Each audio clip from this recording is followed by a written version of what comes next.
അപ്പം ആരും ഇതിന്റെ ബേസിക് ഒന്നും അറിയാത്തവരില്ലാന്ന് വിചാരിക്കുന്നു. ആരും പറയുന്നില്ല. ഓക്കെ, അപ്പൊ നമ്മൾ ഇന്നത്തെ ഒരു വെബിനാറിൽ ഉദ്ദേശിക്കുന്നത് നമ്മൾ കൊമേഴ്സിന്റെ ലേറ്റസ്റ്റ് PYQ ബേസ് ചെയ്തുകൊണ്ട് ഒരു ബ്ലൂ പ്രിന്റ് അല്ലെങ്കിൽ അതിന്റെ ബേസ് ചെയ്തുകൊണ്ട് ഉള്ള കുറച്ച് ഇമ്പോർട്ടന്റ് ആയിട്ടുള്ള കാര്യങ്ങളാണ് ഡിസ്കസ് ചെയ്യുന്നത്. പ്രത്യേകിച്ച് ഈ ഒരു ലാസ്റ്റ് ടൈമിലേക്ക് പ്രിപ്പയർ ചെയ്യുന്ന ആളുകൾ ചിലപ്പം ഇതുവരെ ഒന്നും പ്രിപ്പയർ ചെയ്യാണ്ട് ഈ ഒരു ലാസ്റ്റ് ടൈമിലേക്ക് പ്രിപ്പറേഷന് വേണ്ടി നിൽക്കുന്ന ആളുകൾ ഇനി എന്തൊക്കെ കവർ ചെയ്യണം, എങ്ങനെയൊക്കെ പഠിക്കണം എന്നുള്ളതിനെ പറ്റി കൃത്യമായിട്ടുള്ള ഒരു ഐഡിയ ഉണ്ടാവില്ല. അപ്പൊ അറ്റ്ലീസ്റ്റ് അങ്ങനെയുള്ളവര് നമ്മളെ ലേറ്റസ്റ്റ് PYQ ബേസ് ചെയ്തുകൊണ്ടുള്ള കുറച്ച് ഇമ്പോർട്ടന്റ് ആയിട്ടുള്ള ടോപ്പിക്കുകളെങ്കിലും കവർ ചെയ്യുക എന്നുള്ളതാണ് മെയിൻ ആയിട്ട് ഇതുകൊണ്ട് ഉദ്ദേശിക്കുന്നത്.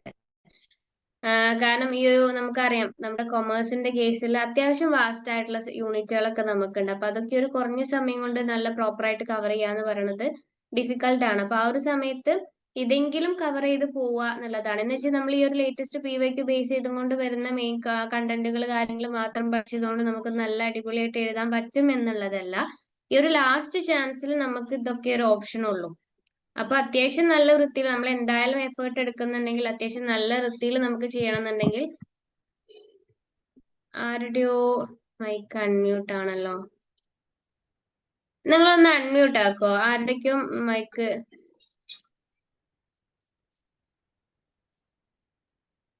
നിങ്ങൾക്ക് എന്തെങ്കിലും ചോദിക്കാനുണ്ടെങ്കിൽ ഓക്കെ, നമ്മൾ ഇന്ററാക്റ്റീവ് ആയിട്ടുള്ള സെഷൻ തന്നെയാണ് ഉദ്ദേശിക്കുന്നത്. അതല്ല എന്നുണ്ടെങ്കിൽ നിങ്ങൾ ഒന്ന് ശ്രദ്ധിക്കാട്ടോ. നിങ്ങൾ ഇത് ഓൺ ആക്കിയിട്ടിട്ട് അവിടെ വേറെ എന്തെങ്കിലും പരിപാടി ചെയ്യുകയാണെങ്കിൽ നമുക്ക് ഇവിടെ ക്ലാസ്സിന് ബുദ്ധിമുട്ടല്ലേ.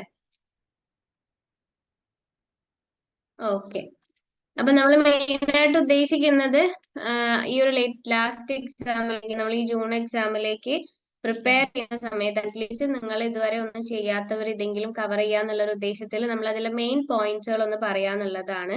നമുക്കറിയാം പേപ്പർ 1ഉം പേപ്പർ 2 നമുക്ക് ഓരോ പേപ്പറിലും നമുക്ക് 10 യൂണിറ്റ് വീതമുണ്ട്. എല്ലാ യൂണിറ്റിനും ഈക്വൽ ഇമ്പോർട്ടൻസ് ആണ്. പക്ഷെ നമ്മൾ PYQ ചെയ്യുന്നതിന്റെ ഭാഗമായിട്ട് നമുക്ക് കുറെ കാര്യങ്ങൾ അതിൽ നിന്ന് മനസ്സിലാക്കാൻ പറ്റും. പലരും ഇപ്പോഴും ചോദിക്കുന്നുണ്ട്, നമ്മൾക്ക് ക്വസ്റ്റ്യൻസ് റിപ്പീറ്റ് ചെയ്യുന്നില്ലല്ലോ, പിന്നെ എന്തിനാണ് നമ്മൾ ഈ പ്രീവിയസ് ഇയർ ക്വസ്റ്റ്യൻ ഇങ്ങനെ ചെയ്യുന്നത്, അല്ലെങ്കിൽ അത് ചെയ്യണം ചെയ്യണം എന്ന് പറയുന്നതിന്റെ കാര്യം എന്താന്നുള്ളത് നമ്മുടെ അടുത്ത് ഇപ്പോഴും ചോദിക്കുന്നവരുണ്ട്. ഇതാരാണ് ആള്? അബ്സീനയാണോ? അബ്സീന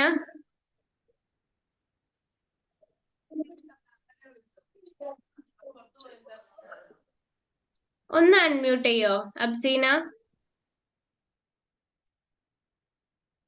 ഓക്കെ ഓക്കെ, അപ്പം നമ്മൾ പറഞ്ഞത് എവിടെയായിരുന്നു? ലേറ്റസ്റ്റ് PYQ ചെയ്യുന്നത്. നമ്മള് നെറ്റ് എക്സാമിന്റെ കേസിൽ നമ്മൾ പ്രീവിയസ് ഇയർ ക്വസ്റ്റ്യൻ ചെയ്യാന്ന് പറയുന്നത് വളരെ ഇമ്പോർട്ടന്റ് ആയിട്ടുള്ള കാര്യമാണ്. അത് പലരും ചോദിക്കുന്നത് എന്തിനാണ് ചെയ്യുന്നത്, നമുക്ക് ക്വസ്റ്റ്യൻസ് ഒന്നും റിപ്പീറ്റ് ചെയ്യുന്നില്ലല്ലോ, പിന്നെ എന്തിനാ ചെയ്യണം എന്നുള്ളതാണ് പലരും ചോദിക്കുന്നത്.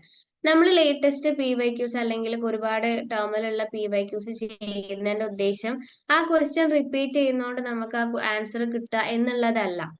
ഇവിടെ ചോദ്യം നമുക്ക് മനസ്സിലാവണം, അതിന്റെ ഓപ്ഷൻസ് നമുക്ക് മനസ്സിലാക്കാൻ പറ്റണം, അതിൽ നിന്ന് മോസ്റ്റ് അപ്രോപ്രിയേറ്റ് ആൻസറിലേക്ക് നമുക്ക് എത്താൻ പറ്റണം. കാരണം നമുക്ക് പഠിക്കുന്നതൊക്കെ ഇതുവരെ നമ്മൾ ഡിസ്ക്രിപ്റ്റീവ് എക്സാം കാര്യങ്ങൾ എഴുതി വരുമ്പോൾ നമ്മൾ എന്താണോ പഠിച്ചത് ആ സാധനം തന്നെ ചോദിക്കുന്നത്. നമുക്ക് അത് കൃത്യമായിട്ട് ഒരു ഓപ്ഷനിൽ ആ ക്വസ്റ്റ്യൻ പേപ്പറിൽ നമുക്ക് കാണാൻ പറ്റും. പക്ഷെ നെറ്റ് എക്സാമിനെ സംബന്ധിച്ചിടത്തോളം നമ്മൾ പഠിച്ച സാധനം ക്വസ്റ്റ്യനിൽ വരുന്നതും കുറച്ചൊക്കെ ഒരു വ്യത്യാസം, സെയിം സാധനം നമുക്ക് വരില്ല. അപ്പൊ അതിൽ തന്നെ ചിലപ്പം ഒരു ക്വസ്റ്റ്യനിൽ നമ്മൾ പഠിച്ചിട്ടുള്ള ആക്യുറേറ്റ് അല്ലെങ്കിൽ മോസ്റ്റ് ഷുവർ ആയിട്ടുള്ള ഒരു ആൻസർ എന്ന് പറയുന്നത് വേറെ ആയിരിക്കും. പക്ഷെ നമുക്ക് തന്നിട്ടുള്ള 4 ഓപ്ഷനിൽ അത് ഉണ്ടാവില്ല. അപ്പൊ അതിൽ മോസ്റ്റ് അപ്രോപ്രിയേറ്റ് ആൻസർ എന്ത് ചെയ്യേണ്ടി വരും? ചൂസ് ചെയ്യേണ്ടി വരും. അപ്പൊ അതൊക്കെ എങ്ങനെ ചെയ്യണം എന്നുള്ളത് നമ്മൾ കണ്ടിന്യൂസ് ആയിട്ട് ഇത് വർക്ക്ഔട്ട് ചെയ്താലേ നമുക്ക് മനസ്സിലാവുള്ളൂ. അല്ലാണ്ട് എല്ലാം പഠിച്ചു കഴിഞ്ഞിട്ട് പെട്ടെന്ന് ഒരു ദിവസം പോയിട്ട് നമ്മൾ ക്വസ്റ്റ്യൻസ് ചെയ്യുന്ന സമയത്ത് നമ്മൾ ആ ഒരു എക്സാമിന്റെ സമയത്ത് മാത്രമാണ് ഈ ക്വസ്റ്റ്യൻ കാണുന്നതെന്നുണ്ടെങ്കിൽ നമുക്കത് പ്രോപ്പർ ആയിട്ട് ചെയ്യാൻ പറ്റില്ല. അപ്പൊ നമുക്ക് വരുന്ന ഒരു ഫീലാണ് ഇത്രയൊക്കെ പഠിച്ചിട്ട് എനിക്ക് ചെയ്യാൻ പറ്റുന്നില്ലല്ലോ എന്നുള്ളത്. അപ്പൊ ഇത് ഉള്ളതല്ല എന്നുള്ളൊരു തോന്നൽ വരും. ഇപ്പൊ പലരും നമ്മളുടെ മെഗാമോക്ക് കാര്യങ്ങളൊക്കെ നമ്മൾ കൊടുക്കുന്നുണ്ടല്ലോ. ഡെയിലി ടെസ്റ്റുകൾ ഉണ്ട്, വീക്ക്ലി മെഗാ മോക്ക് ഉണ്ട്, മന്ത്ലി മോഡൽ എക്സാം ഉണ്ട്, ഇതൊക്കെ നമ്മൾ കൊടുക്കുന്നുണ്ട്. അപ്പൊ ഇതില് പലരും പറയുന്ന ഒരു കേസാണ്, ഞാൻ പഠിച്ച കാര്യങ്ങൾ എനിക്ക് ചെയ്യാൻ പറ്റുന്നില്ല, എനിക്ക് ടെൻഷൻ ആവണം. അപ്പൊ നമ്മള് ഒരു ആ ഒരു ഫ്ലോയിലേക്ക് നമ്മൾ എത്തണം. ഒരുപാട് ടെസ്റ്റുകൾ ചെയ്ത് ചെയ്ത് ആ ഒരു ഫ്ലോയിലേക്ക് നമ്മൾ എത്തിക്കഴിഞ്ഞാലേ നമുക്ക് ഇതിന് സ്കോർ ചെയ്യാൻ പറ്റി തുടങ്ങുള്ളൂ. അതുവരെ ഇങ്ങനെ തന്നെയായിരിക്കും. നമുക്ക് പഠിച്ച കാര്യങ്ങൾ ഒന്നും ശരിയാവുന്നില്ല, പിന്നെയും പോയിട്ട് നമ്മൾ എന്ത് ചെയ്യുന്നു, നമ്മളുടെ പഠിച്ചിട്ടുള്ള ബുക്കുകൾ അല്ലെങ്കിൽ നമ്മൾ റെഫർ ചെയ്തിട്ടുള്ള കാര്യങ്ങൾ പിന്നെയും പോയിട്ട് റിവൈസ് ചെയ്യുന്നു. അങ്ങനെയാണ് നമ്മൾ ചെയ്യുന്നത്. കാരണം ഒരു ടെസ്റ്റ് അറ്റൻഡ് ചെയ്യുന്ന സമയത്ത് നമുക്ക് നല്ല രീതിയിൽ ചെയ്യാൻ പറ്റിയില്ലെങ്കിൽ നമ്മൾ എന്ത് ചെയ്യുക, പിന്നെ പോയിട്ട് അത് പഠിക്കും. കാരണം നമ്മൾ പഠിച്ചത് ശരിയായില്ലല്ലോ എന്നുള്ളൊരു മൈൻഡ് ആയിരിക്കും. പക്ഷേ നമ്മൾ ഈ ടെസ്റ്റുകൾ അറ്റൻഡ് ചെയ്യുമ്പോൾ സ്റ്റാർട്ടിങ്ങിൽ അങ്ങനെ തന്നെയാണ്. നമുക്ക് വിചാരിക്കും ഞാൻ പഠിച്ചത് ശരിയായിട്ടില്ല, ഞാൻ പഠിച്ചത് അത്ര ആയിട്ടില്ല, അല്ലെങ്കിൽ ഞാൻ മറന്നു പോവാണ്, പ്രോപ്പർ ആയിട്ടില്ല, ഒന്നും കൂടെ അത് പഠിച്ചു വരണം. നിങ്ങൾ പിന്നെയും പോയിട്ട് അത് ആദ്യം മുതൽ അവസാനം വരെ പഠിച്ചു വന്നാലും ഫസ്റ്റ് നിങ്ങൾ ഈ ഒരു ടെസ്റ്റ് ചെയ്യുന്ന സമയത്ത് ഇത് തന്നെയായിരിക്കും അവസ്ഥ. എന്തുകൊണ്ടാ വെച്ചാല് ഇവിടെ നമുക്ക് ചോദിക്കുന്ന ചോദ്യങ്ങള് അതിന്റെ ഒരു പാറ്റേൺ വ്യത്യാസമുണ്ട്. ചോദ്യം എന്താണെന്നുള്ളത് മനസ്സിലാക്കണം. 4 ഓപ്ഷൻ തന്നതില് നമ്മളുടെ ഈ ചോദ്യത്തിന് മോസ്റ്റ് അപ്രോപ്രിയേറ്റ് ആയിട്ടുള്ള ആൻസർ ഏതാ വരിക എന്നുള്ളത് നമ്മൾ മനസ്സിലാക്കണം. ഇത് ഒരു 2-3 ടെസ്റ്റുകളൊക്കെ നമ്മൾ ചെയ്യുമ്പോഴാണ് അത് കാര്യം എന്താന്നുള്ളത് മനസ്സിലാവുക. ആ ഒരു ഫ്ലോയിലേക്ക് നമ്മൾ എത്തണമെങ്കിൽ പിന്നെയും കുറച്ചുകൂടെ ടെസ്റ്റുകൾ ചെയ്ത് നോക്കണം.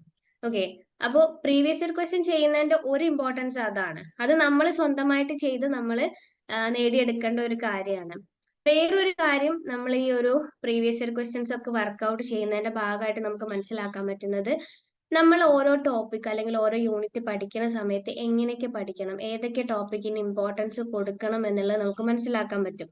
കാരണം കണ്ടിന്യൂസ് ആയിട്ട്, കാരണം നമ്മൾ പറയാറുണ്ട് ക്വസ്റ്റ്യൻ റിപ്പീറ്റ് ചെയ്യുന്നില്ലെങ്കിലും കോൺസെപ്റ്റുകൾ റിപ്പീറ്റ് ചെയ്യുന്നുണ്ടെന്നുള്ളത്. അപ്പൊ കോൺസെപ്റ്റുകൾ എന്താണെന്നുള്ളത് നമുക്ക് കൃത്യമായിട്ട് മനസ്സിലാക്കാൻ പറ്റും ഈ ക്വസ്റ്റ്യൻസ് നമ്മളിങ്ങനെ കണ്ടിന്യൂസ് ആയിട്ട്, അതും പ്രീവിയസ് ഇയർ ക്വസ്റ്റ്യൻസ് വർക്ക്ഔട്ട് ചെയ്യുന്ന സമയത്ത്. പ്രത്യേകിച്ച് ആ എക്സാം ക്യാൻസലേഷൻ കഴിഞ്ഞതിന് ശേഷം വല്ലാത്തൊരു ചേഞ്ച് നമ്മളെ ക്വസ്റ്റ്യനിൽ ഉണ്ടായിട്ടുണ്ട്. അസേർഷൻ റീസൺ ടൈപ്പ് ഇല്ല, സ്റ്റേറ്റ്മെന്റ് ടൈപ്പ് ക്വസ്റ്റ്യൻസ് ഒന്നും വരുന്നില്ല. അത്യാവശ്യം ഈസി ആയിട്ടുള്ള കുറേയൊക്കെ ഡയറക്റ്റ് ആയിട്ടുള്ള ഫാക്ച്വൽ ആയിട്ട് ക്വസ്റ്റ്യൻസ് ഒക്കെ വരുന്നുണ്ട്. അപ്പൊ നമുക്ക് നന്നായിട്ട് ആൻസർ ചെയ്യാൻ പറ്റും. എന്നാൽ പോലും അതിന്റെ ഒരു ട്രെൻഡ് നമുക്ക് മനസ്സിലാക്കണമെങ്കിൽ പ്രീവിയസ് ഇയർ ക്വസ്റ്റ്യൻസ് നമ്മൾ കുറച്ച് ടേമിലുള്ളത് വർക്ക്ഔട്ട് ചെയ്ത് നോക്കണം. അപ്പോൾ അത് ഇപ്പൊ ഈ ഒരു ലേറ്റസ്റ്റ് PYQൻ്റെത് മാത്രമാണ് ഇപ്പൊ നമ്മൾ ഈ ഒരു സെഷനിൽ ഡിസ്കസ് ചെയ്യുന്നത്. കാരണം ലേറ്റസ്റ്റ് PYQല് എങ്ങനെയൊക്കെയാണ് ക്വസ്റ്റ്യൻസ് ഓരോ യൂണിറ്റിൽ നിന്ന് വന്നിട്ടുള്ളത്, അതിൽ മെയിൻ ആയിട്ടുള്ള ടോപ്പിക്കുകൾ ഏതൊക്കെയാണ്. അപ്പൊ നിങ്ങൾ അറ്റ്ലീസ്റ്റ് ഈ ഒരു 21-ാം തീയതി മുൻപിൽ നിങ്ങൾ പ്രിപ്പയർ ചെയ്യാൻ നോക്കുന്നുണ്ട്, അതും ഇപ്പോഴാണ് സ്റ്റാർട്ട് ചെയ്യണമെന്നുണ്ടെങ്കിലൊക്കെ നിങ്ങൾക്ക് എന്ത് ചെയ്യാൻ പറ്റും, ഈ ഒരു ഏരിയാസുകൾ ഒന്ന് അതായത് ഇത് മാത്രം പഠിച്ചു പോയാൽ നിങ്ങൾക്ക് നന്നായിട്ട് സ്കോർ ചെയ്യാൻ പറ്റും. കംപ്ലീറ്റ് നമ്മൾ ഈ പേപ്പർ 2 എന്ന് വരുന്ന 100 ക്വസ്റ്റ്യൻ നിങ്ങൾക്ക് അടിപൊളിയായിട്ട് ആൻസർ ചെയ്യാൻ പറ്റും എന്നുള്ളതല്ല കേട്ടോ ഉദ്ദേശിക്കുന്നത്. നമ്മൾ ഒന്നും ചെയ്യാതെ, ഒന്നും പ്രോപ്പർ ആയിട്ട് ഒരു സിസ്റ്റമാറ്റിക് ആയിട്ട് ഒന്നും പഠിക്കാൻ പറ്റാത്തൊരു സാഹചര്യത്തിൽ നമുക്ക് എന്ത് ചെയ്യാം, ഇത്രയും ലേറ്റ് ആയിട്ട് തുടങ്ങുന്ന ഒരാൾക്ക് അത്യാവശ്യം കുഴപ്പമില്ലാത്ത രീതിയിൽ ഒരു പ്രിപ്പറേഷൻ കൊണ്ടുപോകാനും നല്ല രീതിയിൽ എക്സാം എഴുതാനും ഇങ്ങനെയുള്ള കാര്യങ്ങൾ നമ്മളെ ഹെൽപ്ഫുൾ ആയിരിക്കും. അപ്പൊ ഇത് ലേറ്റസ്റ്റ് PYQന്റെ ബേസ് ചെയ്തിട്ടാണ്. അതിന്റെ തൊട്ട് മുന്നത്തെ PYQ കൂടെ നിങ്ങൾക്ക് അതേപോലെ ചെയ്യാൻ പറ്റുമെങ്കിൽ ഈ ഒരു ടേമിൽ എക്സാമിൽ നിങ്ങൾക്ക് അത് ഭയങ്കര ഹെൽപ്ഫുൾ ആയിരിക്കും. ഓക്കെ, അപ്പൊ അതിലുള്ള ആ കാര്യങ്ങൾ മാത്രമാണ് നമ്മൾ മെയിൻ ആയിട്ട് ഈ ഒരു സെഷൻ കൊണ്ട് ഉദ്ദേശിക്കുന്നത് കേട്ടോ. അപ്പൊ നമുക്ക് സെഷനിലേക്ക് കടക്കുന്നതിന്റെ മുൻപ് നിങ്ങൾക്ക് അറിയുന്നുണ്ടാവും ഐഫറിനെ പറ്റിയിട്ടൊക്കെ. ഒരു 4 വർഷത്തോളായിട്ട് നമ്മൾ ഐഫർ തുടങ്ങിയിട്ടുണ്ട്. നമുക്ക് നല്ല അടിപൊളി റിസൾട്ടാണ് ഇത്തിരി ഒരു കാലം കൊണ്ട് ഉണ്ടായിട്ടുള്ളത്. JRF ഒക്കെ ഒരു 300-ലധികം JRF ഉണ്ട്, 2000-ലധികം നെറ്റും 2000-ലധികം PhD ഒക്കെ നമുക്ക് അവൈലബിൾ ആയിട്ടുണ്ട്. അപ്പോൾ നിങ്ങൾക്ക് നമ്മുടെ കൂടെ ജോയിൻ ചെയ്യണം എന്നുണ്ടെങ്കിൽ നമ്മളുടെ JRF ട്രാക്കിന്റെ അഡ്മിഷൻ ഒക്കെ ഇവിടെ തുടങ്ങിയിട്ടുണ്ട്. അതേപോലെ നെക്സ്റ്റ് ഡിസംബർ ടേമിലേക്ക് ഫോക്കസ് ചെയ്യുന്നവരാണെന്നുണ്ടെങ്കിൽ അടുത്ത ഡിസംബറിലേക്കുള്ള അഡ്മിഷൻസ് ഒക്കെ നമ്മൾ തുടങ്ങിയിട്ടുണ്ട്. നിങ്ങൾക്ക് താല്പര്യം ഉണ്ടെങ്കിൽ നിങ്ങൾ എന്ത് ചെയ്യുക, നിങ്ങൾ നമ്മുടെ ടീമിനെ കണക്ട് ചെയ്ത് നോക്കുക. നമുക്ക് ലൈവ് ഇന്ററാക്റ്റീവ് സെഷൻസും JRF ക്ലബ്ബുകൾ, ജൂറീൽസ്, ആക്ടിവിറ്റി ഗ്രൂപ്പ്, അങ്ങനെ ഡിഫറെന്റ് ആക്ടിവിറ്റീസോട് കൂടിയിട്ടുള്ള ഒരു അടിപൊളി പ്രിപ്പറേഷൻ നിങ്ങൾക്ക് ചെയ്യാൻ പറ്റും. കൂടി നിങ്ങളുടെ എക്സാം അറ്റൻഡ് ചെയ്യാനും നിങ്ങൾക്ക് നിങ്ങളുടെ നെറ്റ് അല്ലെങ്കിൽ JRF ക്രാക്ക് ചെയ്യാനും സാധിക്കും കേട്ടോ. അപ്പോൾ നിങ്ങൾ താല്പര്യമുള്ളവരാണെങ്കിൽ ടീമിനെ കണക്ട് ചെയ്യുക. അപ്പൊ നമുക്ക് എന്തായാലും നമ്മളുടെ മെയിൻ സെഷനിലേക്ക് കടക്കാം. ഓക്കെ, അപ്പൊ ഈ ലേറ്റസ്റ്റ് PYQന്റെ ബേസ് ചെയ്തുകൊണ്ട് നമ്മളുടെ ഓരോ യൂണിറ്റിലും വന്നിട്ടുള്ള മെയിൻ ആയിട്ടുള്ള ടോപ്പിക്കുകൾ എന്തൊക്കെയാണെന്നുള്ളതാണ് നമ്മളിവിടെ ഡിസ്കസ് ചെയ്യാൻ ഉദ്ദേശിക്കുന്നത്. ഓക്കെ, നമുക്ക് നല്ല മഴയുണ്ട്, അപ്പൊ റേഞ്ച് ഇഷ്യൂസ് വരാനൊക്കെ സാധ്യത ഉണ്ട്. അപ്പൊ നിങ്ങൾ അൺമ്യൂട്ട് ആയിട്ടുള്ളവരൊക്കെ ഒന്ന് മ്യൂട്ട് ആക്കുക.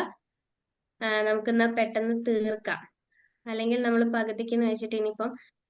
ഓക്കെ, അപ്പൊ അതൊന്ന് ശ്രദ്ധിക്കണേ. ഓക്കെ, അപ്പൊ നമുക്കറിയാം നമുക്ക് പേപ്പർ 2-ല് 10 യൂണിറ്റ്, 10 യൂണിറ്റും ഈക്വലി ഇമ്പോർട്ടന്റ് ആണ് അല്ലെ. 10 യൂണിറ്റ് നമ്മൾ പറയുന്നത് പേപ്പർ 1-ന്ന് 50 ക്വസ്റ്റ്യനും പേപ്പർ 2-ന്ന് 100 ക്വസ്റ്റ്യനും, അങ്ങനെ ടോട്ടൽ. ഇതിൽ IQ അൺമ്യൂട്ട് ആയിട്ടുണ്ട് ഒരുപാട് പേരുണ്ട്. റഫ്സി, നീതു, സുരഭി, നിങ്ങളൊന്ന് അൺമ്യൂട്ട് ചെയ്യണേ. ഹലോ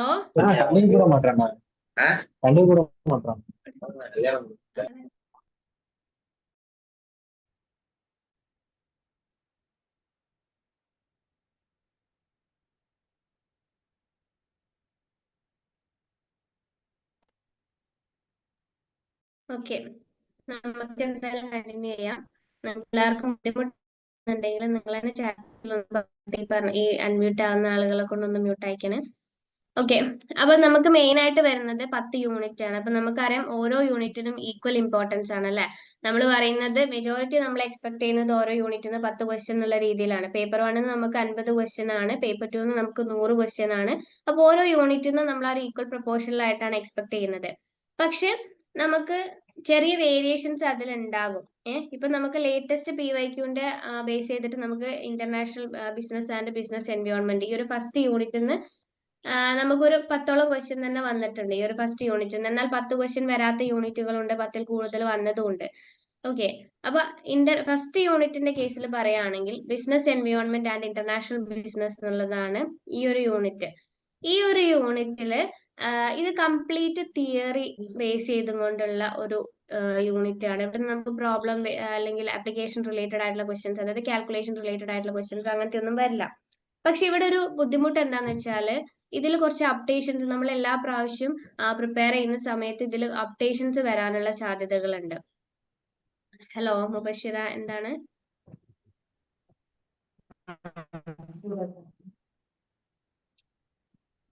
കേൾക്കുന്നില്ല?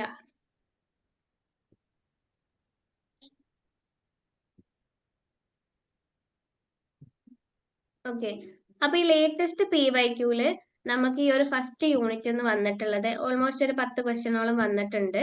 അതിൽ നമുക്ക് ചോദിച്ചിട്ടുള്ള കോൺസെപ്റ്റുകളാണ് WTO, IMF, Bretton Wood system, അതേപോലെ international trade race, balance of trade അല്ലെങ്കിൽ balance of payment, FEMA, EXIM bank, പിന്നെ റീജിയണൽ ട്രേഡ് ബ്ലോക്സുകൾ, സാർക്ക്, ആസിയാൻ പോലുള്ള കാര്യങ്ങൾ, then strategies of international market entry. ഇത് നമ്മളെ ഈ ഒരു ലേറ്റസ്റ്റ് PYQല് ചോദിച്ചിട്ടുള്ള കണ്ടന്റുകളാണ്.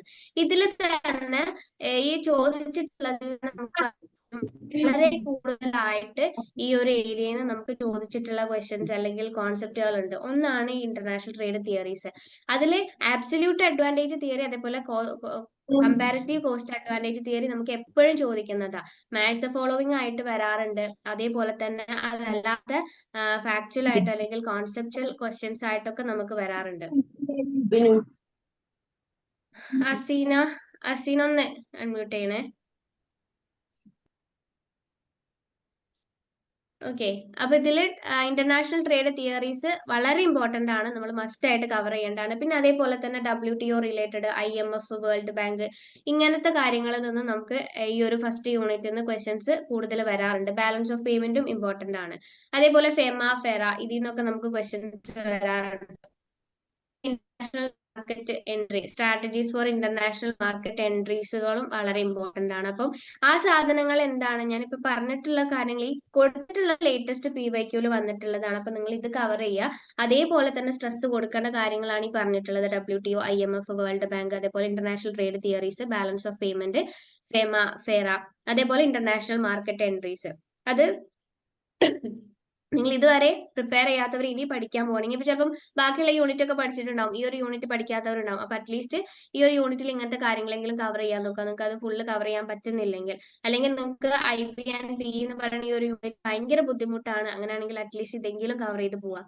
അപ്പൊ അങ്ങനെ കാര്യങ്ങൾ ചെയ്യുകയാണെങ്കിൽ നമുക്ക് വലിയ കുഴപ്പമില്ലാണ്ട് ഒരുവിധം നമ്മുടെ സിലബസ് അടിപൊളിയായിട്ട് കവർ ചെയ്യാൻ പറ്റും. ഓക്കെ, അപ്പൊ ആ രീതിയിലൊക്കെയാണ് ഇത് എടുക്കേണ്ടത്. അല്ലാണ്ട് ഇത് ഞാൻ പറഞ്ഞിട്ടുള്ള ഇത്രയും കാര്യങ്ങൾ മാത്രം പഠിച്ചു പോയാൽ നിങ്ങൾക്ക് ഷുവർ ആണ് നെറ്റ് അല്ലെങ്കിൽ JRF എന്നുള്ളതല്ല കേട്ടോ ഉദ്ദേശിക്കുന്നത്. ഇങ്ങനെയുള്ള കാര്യങ്ങൾ നമ്മൾ പ്രിപ്പറേഷന്റെ കൂടെ ശ്രദ്ധിക്കണം. അങ്ങനെയാണെങ്കിലാണ് നമുക്ക് നല്ലൊരു സെലക്റ്റീവ് ആയിട്ടുള്ള അല്ലെങ്കിൽ സിസ്റ്റമാറ്റിക് ആയിട്ടുള്ള പ്രിപ്പറേഷൻ ഉണ്ടാവുക. അങ്ങനെയൊക്കെ ചെയ്തെങ്കിലേ നമുക്ക് റിസൾട്ട് ഉണ്ടാവുള്ളൂ. അല്ലാണ്ട് ഫുള്ള് സിലബസ് ഇങ്ങനെ പഠിക്കുക, കാണാപ്പാടാക്കുക, എക്സാം എഴുതുക, പ്രത്യേകിച്ച് ഒരു സ്ട്രാറ്റജിയോ കാര്യങ്ങളൊന്നും ഇല്ലെങ്കിൽ സ്കോർ ചെയ്യാൻ ഇത്തിരി ബുദ്ധിമുട്ടായിരിക്കും. ഓക്കെ, ഒരു കോമ്പറ്റേറ്റീവ് എക്സാം ആണല്ലോ. ഓക്കെ, അടുത്ത യൂണിറ്റ് ആണ് അക്കൗണ്ടിങ് ആൻഡ് ഓഡിറ്റിംഗ്. ഇതിന് നമുക്കൊരു 11ഓളം ക്വസ്റ്റ്യൻസ്, നമുക്കൊരു 10 to 15 അല്ലെങ്കിൽ 10 to 12 ക്വസ്റ്റ്യൻസ് എക്സ്പെക്ട് ചെയ്യാൻ പറ്റുന്ന ഒരു യൂണിറ്റ് ആണ് ഇത്, അക്കൗണ്ടിങ് ആൻഡ് ഓഡിറ്റിംഗ് എന്ന് പറയുന്നത്. നമ്മളുടെ ഇത്രയും 10 യൂണിറ്റിൽ വൺ ഓഫ് ദി ഒരു വാസ്റ്റ് ആയിട്ടുള്ള യൂണിറ്റ് ആണ് അക്കൗണ്ടിങ് ആൻഡ് ഓഡിറ്റിംഗ് എന്ന് പറയാം. നമ്മൾ +1 മുതൽ പഠിച്ചിട്ടുള്ള കംപ്ലീറ്റ് കാര്യത്തില് അതിൽ ഓഡിറ്റിംഗിന്റെ പോർഷനും കൂടെ വരുന്നുണ്ട്. അപ്പൊ ഓഡിറ്റിംഗിന് നമുക്ക് 1-2 ക്വസ്റ്റ്യൻ എക്സ്പെക്ട് ചെയ്യാം. അത് മെജോറിറ്റി ടേമിലും വന്നിട്ടുള്ളത് ഈ ഇമ്പോർട്ടന്റ് ആയിട്ടുള്ള ടേംസുകളാണ്. ഇപ്പൊ ഈ വൗച്ചിങ്, ഇന്റേണൽ ചെക്ക്, അങ്ങനെ കുറച്ച് ടേംസുകളാണ് മെജോറിറ്റി കേസിലും ഓഡിറ്റിംഗ് എന്ന് ചോദിക്കാറുള്ളത്. അക്കൗണ്ടിങ്ങിൽ നമുക്ക് അക്കൗണ്ടിങ്ങിന്റെ ബേസിക്സ് ഉണ്ട് അല്ലെ. അക്കൗണ്ടിങ്ങിന്റെ ബേസിക്സിൽ അക്കൗണ്ടിങ് പ്രിൻസിപ്പിൾ മസ്റ്റ് ആണ്. നമുക്ക് മാത്സ് ഫോളോയിങ് ക്വസ്റ്റ്യൻസ് ഒക്കെ അധികം ചോദിക്കുന്നുണ്ട്. അതേപോലെ തന്നെ ഫാക്ച്വൽ ആയിട്ടുള്ളതും അക്കൗണ്ടിങ് പ്രിൻസിപ്പിൾസ് എന്ന് വരുന്നുണ്ട്. അതേപോലെ പാർട്ട്ണർഷിപ്പ് അക്കൗണ്ടിങ്. പാർട്ട്ണർഷിപ്പ് അക്കൗണ്ടിങ്ങിൽ നമുക്ക് ചോദിച്ചിട്ടുള്ളത് ക്യാപിറ്റൽ അഡ്ജസ്റ്റ്മെന്റ് റിലേറ്റഡ് ആയിട്ടുള്ള ക്വസ്റ്റ്യൻസ് ഒക്കെയാണ്. അതേപോലെ പ്രോസസ് അതേപോലെ സ്റ്റാൻഡേർഡ് കോസ്റ്റിംഗ് ഉണ്ടല്ലോ, അതിന്റെ അണ്ടറിൽ വരുന്ന മെറ്റീരിയൽ വേരിയൻസ് റിലേറ്റഡ് ആയിട്ടുള്ള ക്വസ്റ്റ്യൻ. ദെൻ ഓഡിറ്റിംഗ് എന്നാണ് വൗച്ചിങ് ആൻഡ് ഇന്റേണൽ ചെക്ക് എന്ന് പറയുന്നത്. ദെൻ നമ്മുടെ കമ്പനി അക്കൗണ്ടിൽ നിന്നാണ് നമ്മളെ ഫോർഫീച്ചർ ഓഫ് ഷെയർസും അതേപോലെ റീഇഷ്യൂ ഓഫ് ഷെയർസിന്റെ റിലേറ്റഡ് ആയിട്ടുള്ള ക്വസ്റ്റ്യൻസ്, അതേപോലെ security premium company account related ആയിട്ട് വരുന്നതാണ്. ദെൻ ക്ലാസിഫിക്കേഷൻ ഓഫ് അക്കൗണ്ട് നമുക്കറിയാലോ, നമ്മളുടെ ഗോൾഡൻ റൂൾ ഓഫ് അക്കൗണ്ടിങ്ങിൽ വരുന്നതാണ് 3 ടൈപ്പ് ഓഫ് അക്കൗണ്ട് പറയുന്നത്: personal account, real account, nominal account. ഇതിന്റെ ബേസ് ആയിട്ടും നമുക്ക് ക്വസ്റ്റ്യൻ വന്നിട്ടുണ്ട് ഈ ഒരു കഴിഞ്ഞ ടേമിലുള്ളത്. ഓക്കെ, അപ്പൊ അക്കൗണ്ടിങ് ആൻഡ് ഓഡിറ്റിംഗിൽ ഇത്രയും കാര്യങ്ങളാണ് നമുക്ക് ഇപ്രാവശ്യം വന്നിട്ടുള്ള ക്വസ്റ്റ്യൻസ്. അതേപോലെ തന്നെ ഇനി നിങ്ങൾ പ്രിപ്പയർ ചെയ്യുമ്പോൾ ഈ അക്കൗണ്ടിങ് പ്രിൻസിപ്പിൾസ് നിങ്ങൾ കവർ ചെയ്തിട്ടുണ്ടായിരിക്കണം.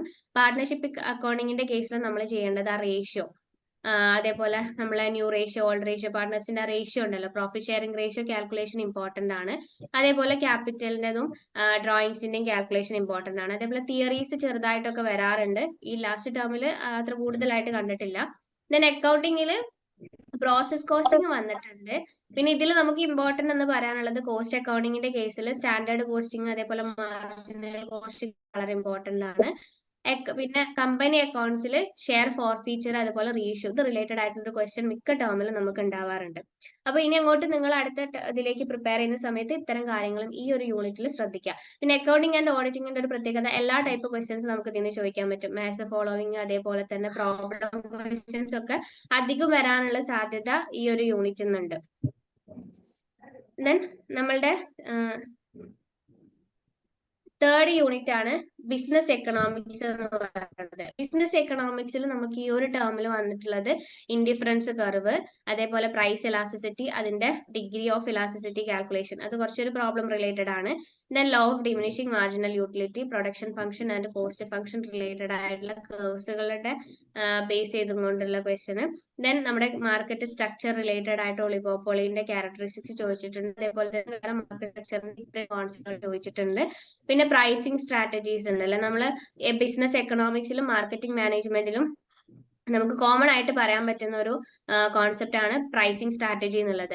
അപ്പൊ അതില് ഇവിടെ നമുക്ക് ചോദിച്ചിട്ടുള്ളത് സ്കിമ്മിങ് പ്രൈസിങ് ആണ്. സ്കിമ്മിങ്ങും പെനിട്രേഷൻ പ്രൈസിങ് സ്ട്രാറ്റജി ഒക്കെ റെഗുലർ ആയിട്ട് ചോദിക്കുന്ന 2 ടൈപ്പ് ഓഫ് സ്ട്രാറ്റജീസ് തന്നെയാണ്. അപ്പൊ ബിസിനസ് എക്കണോമിക്സ് നിങ്ങൾ കവർ ചെയ്യുന്ന സമയത്ത് ഇലാസ്റ്റിസിറ്റി മസ്റ്റ് ആയിട്ട് കവർ ചെയ്യുക. അതിന്റെ ഡിഗ്രി ഓഫ് ഇലാസ്റ്റിസിറ്റി കാണുന്നത് നിങ്ങളൊന്ന് നോട്ട് ചെയ്ത് വെക്കുക. അതേപോലെ തന്നെ യൂട്ടിലിറ്റി അനാലിസിസ് വളരെ ഇമ്പോർട്ടന്റ് ആണ്. അതിൽ ഇൻഡിഫറൻസ് കർവ് അതേപോലെ തന്നെ law of diminishing marginal utility ഒക്കെ ആ യൂട്ടിലിറ്റി അനാലിസിസിന്റെ അണ്ടറിൽ വരുന്നതാണ്. ഇതൊക്കെ നമ്മളുടെ യൂട്യൂബിൽ നമ്മൾ വീഡിയോസുകൾ പോയിട്ടുള്ളതാണ് കേട്ടോ. നമ്മള് ഐഫർ കൊമേഴ്സ് അടിച്ചു കൊടുത്തിട്ടുണ്ടെങ്കിൽ ചിലപ്പോൾ നിങ്ങൾക്ക് കാണാൻ പറ്റും. ഇൻഡിഫറൻസ് കർവ് നമ്മൾ ഡീറ്റെയിൽ ആയിട്ട് പറഞ്ഞിട്ടുണ്ട്, law of diminishing marginal utility പറഞ്ഞിട്ടുണ്ട്. അപ്പം ഒരുപാട് കാര്യങ്ങൾ നമ്മൾ അതിൽ തന്നെ ഡിസ്കസ് ചെയ്തിട്ടുണ്ട്. ദെൻ പ്രൊഡക്ഷൻ ഫംഗ്ഷനും കോസ്റ്റ് ഫംഗ്ഷനും ഇമ്പോർട്ടന്റ് ആണ്. അതിൽ ഇങ്ങനെയുള്ള കർവുകൾ അതിന്റെ ഫീച്ചേഴ്സ് കാര്യങ്ങളൊക്കെ കൃത്യമായിട്ട് മനസ്സിലാക്കുക. അത് മനസ്സിലാവുന്നതാണ് സ്ട്രക്ചറും അതിന്റെ ഇക്വിലിബ്രിയം കോൺസെപ്റ്റുകളൊക്കെ ക്ലിയർ ആവുക. അപ്പം ഇത്രയും കാര്യങ്ങൾ നിങ്ങൾ എക്കണോമിക്സ് പഠിക്കുന്ന സമയത്തും ശ്രദ്ധിക്കുക. ഈ കാര്യങ്ങൾ സ്കിപ്പ് ചെയ്തിട്ടില്ല എന്നുള്ളത് ഒന്ന് ഉറപ്പുവരുത്തുക കേട്ടോ. ദെൻ അടുത്തതാണ് ബിസിനസ് ഫിനാൻസ്. ഇത് നമുക്ക് പ്രോബ്ലം അത്യാവശ്യം ചോദിക്കാൻ പറ്റുന്ന ഒരു ഏരിയ തന്നെയാണ്. ഏത് ബിസിനസ് ഫിനാൻസ് അല്ലെങ്കിൽ ഫിനാൻഷ്യൽ മാനേജ്മെന്റ് എന്ന് പറയുന്നത്. അപ്പൊ ഇതിൽ നമുക്കിപ്പോ ലേറ്റസ്റ്റ് ആയിട്ട് ചോദിച്ചിട്ടുള്ളത് പേ ബാക്ക് പീരിയഡ്, നമ്മളെ ക്യാപിറ്റൽ ബഡ്ജറ്റിംഗ് മെത്തേഡിൽ വരുന്ന പേ ബാക്ക് പീരിയഡ് അതേപോലെ NPV കാൽക്കുലേഷൻ ആണ് ചോദിച്ചിട്ടുള്ളത്. Then working capital management related ആയിട്ട് ക്വസ്റ്റ്യൻ വന്നിട്ടുണ്ട്. ക്യാപിറ്റൽ സ്ട്രക്ചർ, അതായത് നമ്മുടെ കോസ്റ്റ് ഓഫ് ക്യാപിറ്റൽ കാണാനുള്ള ക്വസ്റ്റ്യൻ, അത് പല ടേംസിലും വരുന്ന ക്വസ്റ്റ്യൻ ആണ് ഈ കോസ്റ്റ് ഓഫ് ക്യാപിറ്റൽ കാണാനുള്ളത്. ഒരു ഷുവർ ക്വസ്റ്റ്യൻ ആണ് ബിസിനസ് ഫിനാൻസിന്റെ കേസിൽ. Then time value of money concept base ചെയ്തുകൊണ്ടുള്ള ക്വസ്റ്റ്യൻസ് ഉണ്ടായിരുന്നു നമുക്ക് അത്യാവശ്യം ഈ ഒരു ലാസ്റ്റ് ടേമിൽ. ദെൻ ഡിവിഡൻഡ് ഡിസിഷൻ, അതുപോലെ ഡിവിഡൻഡ് തിയറീസ് റിലേറ്റഡ് ആയിട്ടുള്ള ക്വസ്റ്റ്യൻസും ഉണ്ട്. അപ്പം ബിസിനസ് ഫിനാൻസ് എന്ന് പറയുന്ന ഈ ഒരു യൂണിറ്റ് നിങ്ങൾ കവർ ചെയ്യുമ്പോൾ നമ്മുടെ ക്യാപിറ്റൽ ബജറ്റിംഗ് മെത്തേഡ്സുകൾ വളരെ ഇമ്പോർട്ടന്റ് ആണ്. അതിൽ തന്നെ NPV, IRR, ARR, വളരെ ഇമ്പോർട്ടന്റ് ആണ്. അതിന് നമുക്ക് റെഗുലർ ആയിട്ട് ക്വസ്റ്റ്യൻ വരുന്ന ഏരിയാസ് ആണ്. അപ്പൊ അത് കൃത്യം ഇപ്പൊ ലേറ്റസ്റ്റ് വന്നിട്ടുള്ള ക്വസ്റ്റ്യൻ പേപ്പറിൽ നമുക്ക് NPV കാൽക്കുലേഷന്റെ സ്റ്റെപ്പുകളാണ് ചോദിച്ചിട്ടൊക്കെ ഉള്ളത്. നമ്മൾ ആദ്യത്തെ ലേറ്റസ്റ്റ് PYQന്റെ ആദ്യത്തെ ഒരു 10-15 ക്വസ്റ്റ്യൻസ് നമ്മൾ ഡിസ്കസ് ചെയ്തിട്ടുണ്ട്. നിങ്ങൾക്ക് യൂട്യൂബിൽ പോയാൽ കാണാൻ പറ്റും. ദെൻ വർക്കിംഗ് ക്യാപിറ്റൽ മാനേജ്മെന്റും ഇതിൽ വന്നിട്ടുണ്ട്. പക്ഷെ നമ്മൾ ഈ ഒരു തീർച്ചയായിട്ടും നമ്മൾ ബിസിനസ് ഫിനാൻസിൽ പ്രോബ്ലം എന്തായാലും വരും. NPVന്റെ കാൽക്കുലേഷൻ വരുമെന്ന് ചോദിച്ചാൽ നമ്മൾ ചെയ്യുന്ന പോലെ കാൽക്കുലേഷൻ വരാണ് ഇത്തിരി ബുദ്ധിമുട്ടാണ്. പേ ബാക്ക് പീരീഡ് കാൽക്കുലേഷൻ ഒക്കെ വരാം, അത് അത്യാവശ്യം ഈസിയാണ്. NPV കാൽക്കുലേഷൻ റെയർ ആണ്, പക്ഷെ അതിന് നമുക്ക് കോൺസെപ്റ്റ് ബേസ് ചെയ്തിട്ടുള്ള ക്വസ്റ്റ്യൻസ് വരാം. എന്നാലും ഇപ്പൊ NPVന്റെ വരുമോ ഇല്ലയോ ചോദിച്ചാൽ നമുക്ക് ആ ഫൈനൽ NPV എന്ന് പറഞ്ഞാൽ എന്താണ്? Present value of cash inflow minus present value of cash outflow. അപ്പൊ ആ ഡയറക്റ്റ് ആ സാധനങ്ങൾ തന്നിട്ട് നമുക്ക് ഒരു മിനിറ്റിന്റെ ഉള്ളിൽ ചെയ്യാൻ പറ്റുന്ന രീതിയിലൊക്കെ അവർക്ക് ചോദിക്കണമെങ്കിൽ ചോദിക്കാം. പക്ഷെ അങ്ങനെ അധികം കണ്ടിട്ടില്ല. പ്രത്യേകിച്ച് അതിൽ നിന്നൊരു കോൺസെപ്റ്റ് റിലേറ്റഡ് ആയിട്ടുള്ള ക്വസ്റ്റ്യൻസ് ആണ് NPV എന്നൊക്കെ വന്നിട്ടുള്ളത്. അപ്പോൾ ആ ക്യാപിറ്റൽ ബജറ്റിംഗ് മെത്തേഡ്സുകളിൽ NPV, IRR, ARR, pay back period ഇതൊക്കെ കൃത്യമായിട്ടൊന്ന് മനസ്സിലാക്കി വെക്കുക. ദെൻ ക്യാപിറ്റൽ സ്ട്രക്ചർ, അതിലെ കോസ്റ്റ് ഓഫ് ക്യാപിറ്റൽ ഇമ്പോർട്ടന്റ് ആണ്, അത് കവർ ചെയ്യുക. കാരണം നമുക്ക് എന്തിന്റെ കോസ്റ്റ് ഓഫ് ഡെപ്റ്റ്, കോസ്റ്റ് ഓഫ് ഇക്വിറ്റി ഒക്കെ കാണാനുള്ള ഡിഫറെന്റ് ഇക്വേഷൻസ്, ഡിഫറെന്റ് എന്താ പറയാ കേസുകളിൽ കാണാനുള്ള ഡിഫറെന്റ് ആയിട്ടുള്ള ഇക്വേഷൻസും കാര്യങ്ങളൊക്കെ ഉണ്ട്. അപ്പൊ നമ്മൾ യൂട്യൂബിലൊക്കെ അല്ലെങ്കിൽ ഗൂഗിളൊക്കെ ചെയ്ത് നോക്കി നമുക്ക് ഒരുപാട് ക്വസ്റ്റ്യൻസ് ഒക്കെ കാണാൻ പറ്റും. അതൊക്കെ അങ്ങനത്തെ ഒക്കെ നമ്മൾ പെട്ടെന്നൊരു ഇതിൽ നമ്മൾ കണ്ട് ചെയ്യുന്നതിനേക്കാളും ഒരുപാട് ക്വസ്റ്റ്യൻസ് വർക്ക്ഔട്ട് ചെയ്ത് ചെയ്യുകയാണെന്നുണ്ടെങ്കിൽ നമുക്ക് എക്സാം ഹാളിൽ അത് കുറച്ചുകൂടി സ്പീഡായിട്ടും ടൈം മാനേജ്മെന്റ് ഒക്കെ ചെയ്തുകൊണ്ട് ചെയ്യാൻ പറ്റും. അതല്ലെങ്കിൽ നിങ്ങൾ പഠിച്ചിട്ടുണ്ടായിരിക്കും, പക്ഷെ എക്സാം ഹാളിൽ നമുക്കത് പ്രോപ്പർ ആയിട്ട് ചെയ്യാൻ പറ്റുമോ എന്നുള്ളത് ഡൗട്ടാണ്. അക്കൗണ്ടിങ് ആൻഡ് ഓഡിറ്റിംഗ് എന്നും പ്രോബ്ലം ഉണ്ടാകും, അതും ഒരു പ്രോബ്ലം യൂണിറ്റ്. നമുക്ക് പ്രോബ്ലം വരുന്ന മെയിൻ ആയിട്ടുള്ള യൂണിറ്റുകളാണ് accounting and auditing, business finance അല്ലെങ്കിൽ financial management, income tax and statistics. ഈ 4 കാര്യത്തിൽ നമുക്ക് പ്രോബ്ലംസ് വരാം. അതിൽ സ്റ്റാറ്റിസ്റ്റിക്സിൽ നമുക്ക് കുറച്ചുകൂടെ കോൺസെപ്റ്റ് ആയിട്ടുള്ള കാര്യങ്ങളാണ് വരുന്നത്. നമ്മൾ അതിലേക്ക് വരുന്നുണ്ട്. ഫൈനലി ഞാനത് കൺക്ലൂഡ് ചെയ്യാം അത് പറഞ്ഞിട്ട്. ഓക്കെ, അപ്പൊ ബിസിനസ് ഫിനാൻസിൽ നിങ്ങൾ ഈ ക്യാപിറ്റൽ ബജറ്റിംഗ് മെത്തേഡുകൾ നോക്കുക. അതിൽ തന്നെ NPV, IRR, ARR, pay back period മെത്തേഡൊക്കെ കൃത്യമായിട്ട് മനസ്സിലാക്കി വെക്കുക. അതിന്റെ കോൺസെപ്റ്റ് ഒക്കെ കൃത്യമായിട്ട് മനസ്സിലാക്കുക. ക്യാപിറ്റൽ സ്ട്രക്ചറിൽ നമ്മൾ കോസ്റ്റ് ഓഫ് ക്യാപിറ്റൽ കാണാനുള്ള പ്രോബ്ലംസ് വരാൻ ചാൻസ് ഉണ്ട്. അപ്പൊ അത്തരം കാര്യങ്ങൾ മര്യാദയ്ക്ക് ശ്രദ്ധിക്കുക. പിന്നെ ഡിവിഡൻഡ് ഡിസിഷൻ, ഡിവിഡൻഡ് തിയറീസ് ഒക്കെ ഇതിൽ ഇമ്പോർട്ടന്റ് ആണ്. ഇനി അടുത്തതാണ് ബിസിനസ് സ്റ്റാറ്റിസ്റ്റിക്സ്. നമ്മുടെ 5ാമത്തെ യൂണിറ്റ് ആണ് ബിസിനസ് സ്റ്റാറ്റിസ്റ്റിക്സ്. ഇതും ഒരു പ്രോബ്ലം ഏരിയ ആണ്. ഇവിടുന്ന് നമുക്കൊരു 10-11 ക്വസ്റ്റ്യൻ ഒക്കെ നമുക്ക് എക്സ്പെക്ട് ചെയ്യാം. അതിൽ കുറയാൻ സാധ്യത കുറവാണ്. ഈ ഒരു യൂണിറ്റിന്റെ പ്രത്യേകത എന്ന് പറഞ്ഞാൽ പ്രോബ്ലം ഉള്ള ക്വസ്റ്റ്യൻ ആണ്. നമുക്ക് പ്രോബ്ലം വരെയും ചെയ്യും, അതേപോലെ തന്നെ തിയറിയും വരും. നമ്മൾ അക്കൗണ്ടിങ് ആൻഡ് ഓഡിറ്റ് അല്ലെങ്കിൽ ഫിനാൻഷ്യൽ മാനേജ്മെന്റ് എന്ന് ചോദിക്കുന്ന അത്ര ചിലപ്പോൾ പ്രോബ്ലം വരില്ല. പക്ഷെ ഇവിടെ നിന്ന് നമുക്ക് കോൺസെപ്റ്റ് ക്ലാരിറ്റി നല്ലപോലെ വേണ്ട ഒരു യൂണിറ്റ് ആണ്. കാരണം കോൺസെപ്റ്റ് ക്ലാരിറ്റി ഇല്ലാന്നുണ്ടെങ്കിൽ ഇതിൽ നിന്നുള്ള ചോദ്യം നമുക്ക് ആൻസർ ചെയ്യാൻ പറ്റില്ല. കാരണം മൊത്തം യൂണിറ്റ് നമുക്ക് അത്യാവശ്യം അറിഞ്ഞെങ്കിൽ മാത്രമേ ചില ക്വസ്റ്റ്യൻ ഒക്കെ നമുക്ക് ആൻസർ ചെയ്യാൻ പറ്റുള്ളൂ. അങ്ങനത്തെ ടൈപ്പ് ക്വസ്റ്റ്യൻസ് നമുക്ക് ഈ ഒരു യൂണിറ്റിൽ നിന്ന് വരും. കാരണം ഈ business statistics and research method നമ്മൾ ഫസ്റ്റ് മുതൽ പഠിക്കുന്ന സാധനം ഇങ്ങനെ കണക്ട് ചെയ്തിട്ടാണ് ആ ഒരു യൂണിറ്റ് കംപ്ലീറ്റ് പോണത്. അപ്പൊ ഇതിന് അത്രയും ഇമ്പോർട്ടൻസ് ഉള്ള ഒരു യൂണിറ്റ് ആണ്. പലർക്കും ബുദ്ധിമുട്ടുള്ള, നമ്മൾ കൊമേഴ്സിൽ എക്സാം എഴുതുന്ന പലരും ബുദ്ധിമുട്ട് പറയുന്ന ഒരു യൂണിറ്റ് ആണ് ഈ ഒരു സ്റ്റാറ്റിസ്റ്റിക്സ്. അപ്പൊ അതൊക്കെ നന്നായിട്ട് അറിയുന്നവർക്ക് ആ ഒരു എക്സ്ട്രാ എഡ്ജ് ആയിരിക്കും. കാരണം പലരും ഇത് സ്കിപ്പ് ചെയ്യാറൊക്കെയാണ് പതിവ്. അപ്പൊ അവർക്ക് ഇതൊക്കെ സ്കോർ ചെയ്യാൻ പറ്റിയാൽ നല്ലൊരു രീതിയിൽ എക്സാമിൽ കുറച്ചുകൂടെ ടോപ്പിലേക്ക് എത്താൻ പറ്റും. അപ്പൊ ഇതിൽ നമുക്ക് റീസെന്റ് ചോദിച്ചിട്ടുള്ളത് റാൻഡം വേരിയബിൾ, പ്രോബബിലിറ്റി ബേസിസ്, പിന്നെ നമുക്ക് പാരാമെട്രിക് ആൻഡ് നോൺ പാരാമെട്രിക് ടെസ്റ്റുകൾ വരാറുണ്ട്. അതിൽ നമുക്ക് സെറ്റ് ടെസ്റ്റ് വരാനൊക്കെയാണ് ചോദിച്ചിട്ടുള്ളത്. നമ്മുടെ ആ ഒരു കഴിഞ്ഞാൽ നമുക്ക് സ്ക്യൂനസ് പല ടേംസിലും നമുക്ക് വളരെ സിമ്പിൾ ആയിട്ടുള്ള 1-2 ക്വസ്റ്റ്യൻസ് ഞാൻ കണ്ടിട്ടുണ്ട്. വളരെ സിമ്പിൾ ആയിട്ട് നമുക്ക് ആൻസർ ചെയ്യാൻ പറ്റുന്ന ക്വസ്റ്റ്യൻസ് ആയിരുന്നു അതൊക്കെ. ദെൻ റിസർച്ച് ഡിസൈനേഴ്സ്, നമ്മുടെ പ്രോബ്ലംസ് വരും, പക്ഷെ അക്കൗണ്ടിങ് ആൻഡ് ഓഡിറ്റിംഗ് അതേപോലെ ഫിനാൻഷ്യൽ മാനേജ്മെന്റ് എന്ന് വരുന്ന അത്രയ്ക്കൊന്നും വരാനുള്ള സാധ്യതയില്ല. ചെറിയ ചെറിയ പ്രോബബിലിറ്റി കാൽക്കുലേഷൻസ് വരാറുണ്ട്. പിന്നെ അതേപോലെ binomial distribution, Poisson distribution related ആയിട്ടുള്ള കാൽക്കുലേഷൻസ് ഒക്കെ വരാം. അധികം ഇവിടെ എന്താ വെച്ചാൽ കോൺസെപ്റ്റ് ക്ലാരിറ്റി അത്യാവശ്യം വേണ്ട ഒരു യൂണിറ്റ് ആണിത്. അപ്പൊ ഇത് പഠിക്കുന്ന സമയത്ത് ഇതിൽ നമുക്കറിയാം പേപ്പർ വണ്ണിൽ നമുക്കുള്ള ഒരു യൂണിറ്റ് ആണ് റിസർച്ച് മെത്തഡോളജി. അതിലുള്ള കാര്യങ്ങളും കൂടെ നമുക്ക് ഇതിലേക്ക് ഇൻക്ലൂഡഡ് ആക്കാം. റിസർച്ച് അതിന് നമ്മളുടെ സാമ്പിളിംഗ് മെത്തേഡ്സുകൾ ഉണ്ടല്ലോ, അതിൽ വരുന്ന കാര്യങ്ങളൊക്കെ നമ്മൾ അതിലും കൂടെ പഠിക്കുന്നതാണ്. അപ്പൊ രണ്ട് നമുക്ക് റിലേറ്റ് ചെയ്യാൻ പറ്റുന്ന കാര്യങ്ങളാണ്. അപ്പൊ ഇതിൽ പഠിക്കുന്ന സമയത്ത് ഇതിൽ വരുന്ന കുറച്ച് ബേസിക് ആയിട്ടുള്ള ടേംസുകൾ ഉണ്ട്. എന്താ പറയാ, സ്റ്റാൻഡേർഡ് ഡീവിയേഷൻ, സ്ക്യൂനെസ്, കർട്ടോസിസ്, ഇങ്ങനെയുള്ള കുറെ ടേംസുകൾ ഉണ്ട്. കോറിലേഷൻ ഒക്കെ ഇമ്പോർട്ടന്റ് ആണ് കേട്ടോ ഇതിലുള്ളത്. അപ്പൊ അതൊക്കെ ആ ടേംസുകൾ കാര്യങ്ങളൊക്കെ കൃത്യമായിട്ട് എന്താന്നുള്ളത് മനസ്സിലാക്കുക. അതിലേക്കുള്ള ഇൻഡെപ്ത് ആയിട്ടുള്ളത് നിങ്ങൾ അത്ര തന്നെ നിങ്ങൾക്ക് പഠിക്കാൻ പറ്റുന്നില്ലെങ്കിലും ആ ഒരു ടോപ്പിക്കിന്റെ ബേസിക്, സ്റ്റാൻഡേർഡ് ഡീവിയേഷൻ എന്താണ്, സ്ക്യൂനെസ് എന്താണ്, കർട്ടോസിസ് എന്താണ് എന്നുള്ള കാര്യങ്ങളെങ്കിലും മിനിമം മനസ്സിലാക്കാം. സ്ക്യൂനെസിന്റെയും കർട്ടോസിസിന്റെയും ഒക്കെ ഡീറ്റെയിൽ ആയിട്ടുള്ള വീഡിയോസുകൾ ആപ്പിലുണ്ട് കേട്ടോ, നിങ്ങൾക്ക് കാണണമെങ്കിൽ കാണാം. അതേപോലെ തന്നെ ഇത് നമ്മൾ റിസർച്ച് ഡിസൈൻ, അതേപോലെ സാമ്പിളിംഗ് മെത്തേഡ്സ് കാര്യങ്ങളൊക്കെ നമുക്ക് എന്ത് ചെയ്യാൻ പറ്റും, പേപ്പർ വണ്ണിലും കൂടെ ഉള്ള കാര്യങ്ങൾ ഇതിലേക്ക് യൂസ്ഫുൾ ആയിരിക്കും. അപ്പൊ ഇതിൽ നമുക്ക് പാരാമെട്രിക് ആൻഡ് നോൺ പാരാമെട്രിക് ടെസ്റ്റുകൾ ചോദിക്കാറുണ്ട്. അതിൽ set test, square test, ANOVA regular ആയിട്ട് ചോദിക്കുന്ന ടെസ്റ്റുകളാണ്. അപ്പൊ അതും സ്കിപ്പ് ചെയ്യാതിരിക്കാം. ഹലോ ഹലോ, ആരാണിത്? ഒരുപാട് പേര് അൺമ്യൂട്ട് ആയിട്ടാണ് കിടക്കുന്നത് കേട്ടോ, ഒന്ന് ശ്രദ്ധിക്കണേ. അടുത്തതാണ് ബിസിനസ് മാനേജ്മെന്റ് ആൻഡ് HRM. ഇത് കംപ്ലീറ്റ് തിയറി ആണ് ഈ ഒരു യൂണിറ്റ്. ഇതിൽ ഈ ഒരു യൂണിറ്റിൽ മസ്റ്റ് ആയിട്ട് നമ്മൾ കവർ ചെയ്യേണ്ട കാര്യങ്ങളാണ് മോട്ടിവേഷൻ തിയറീസ്, ലീഡർഷിപ്പ് തിയറീസ്, അതേപോലെ ഓർഗനൈസേഷണൽ സ്ട്രക്ചർ എന്ന് പറയുന്നത്, അതേപോലെ പെർഫോമൻസ് അപ്രൈസൽ മെത്തേഡ്സ് നമ്മൾ മസ്റ്റ് ആയിട്ട് കവർ ചെയ്യേണ്ട കാര്യങ്ങളാണ്. ഇത് കംപ്ലീറ്റ് തിയറി ആയിട്ടുള്ള ഒരു യൂണിറ്റ് ആണ്.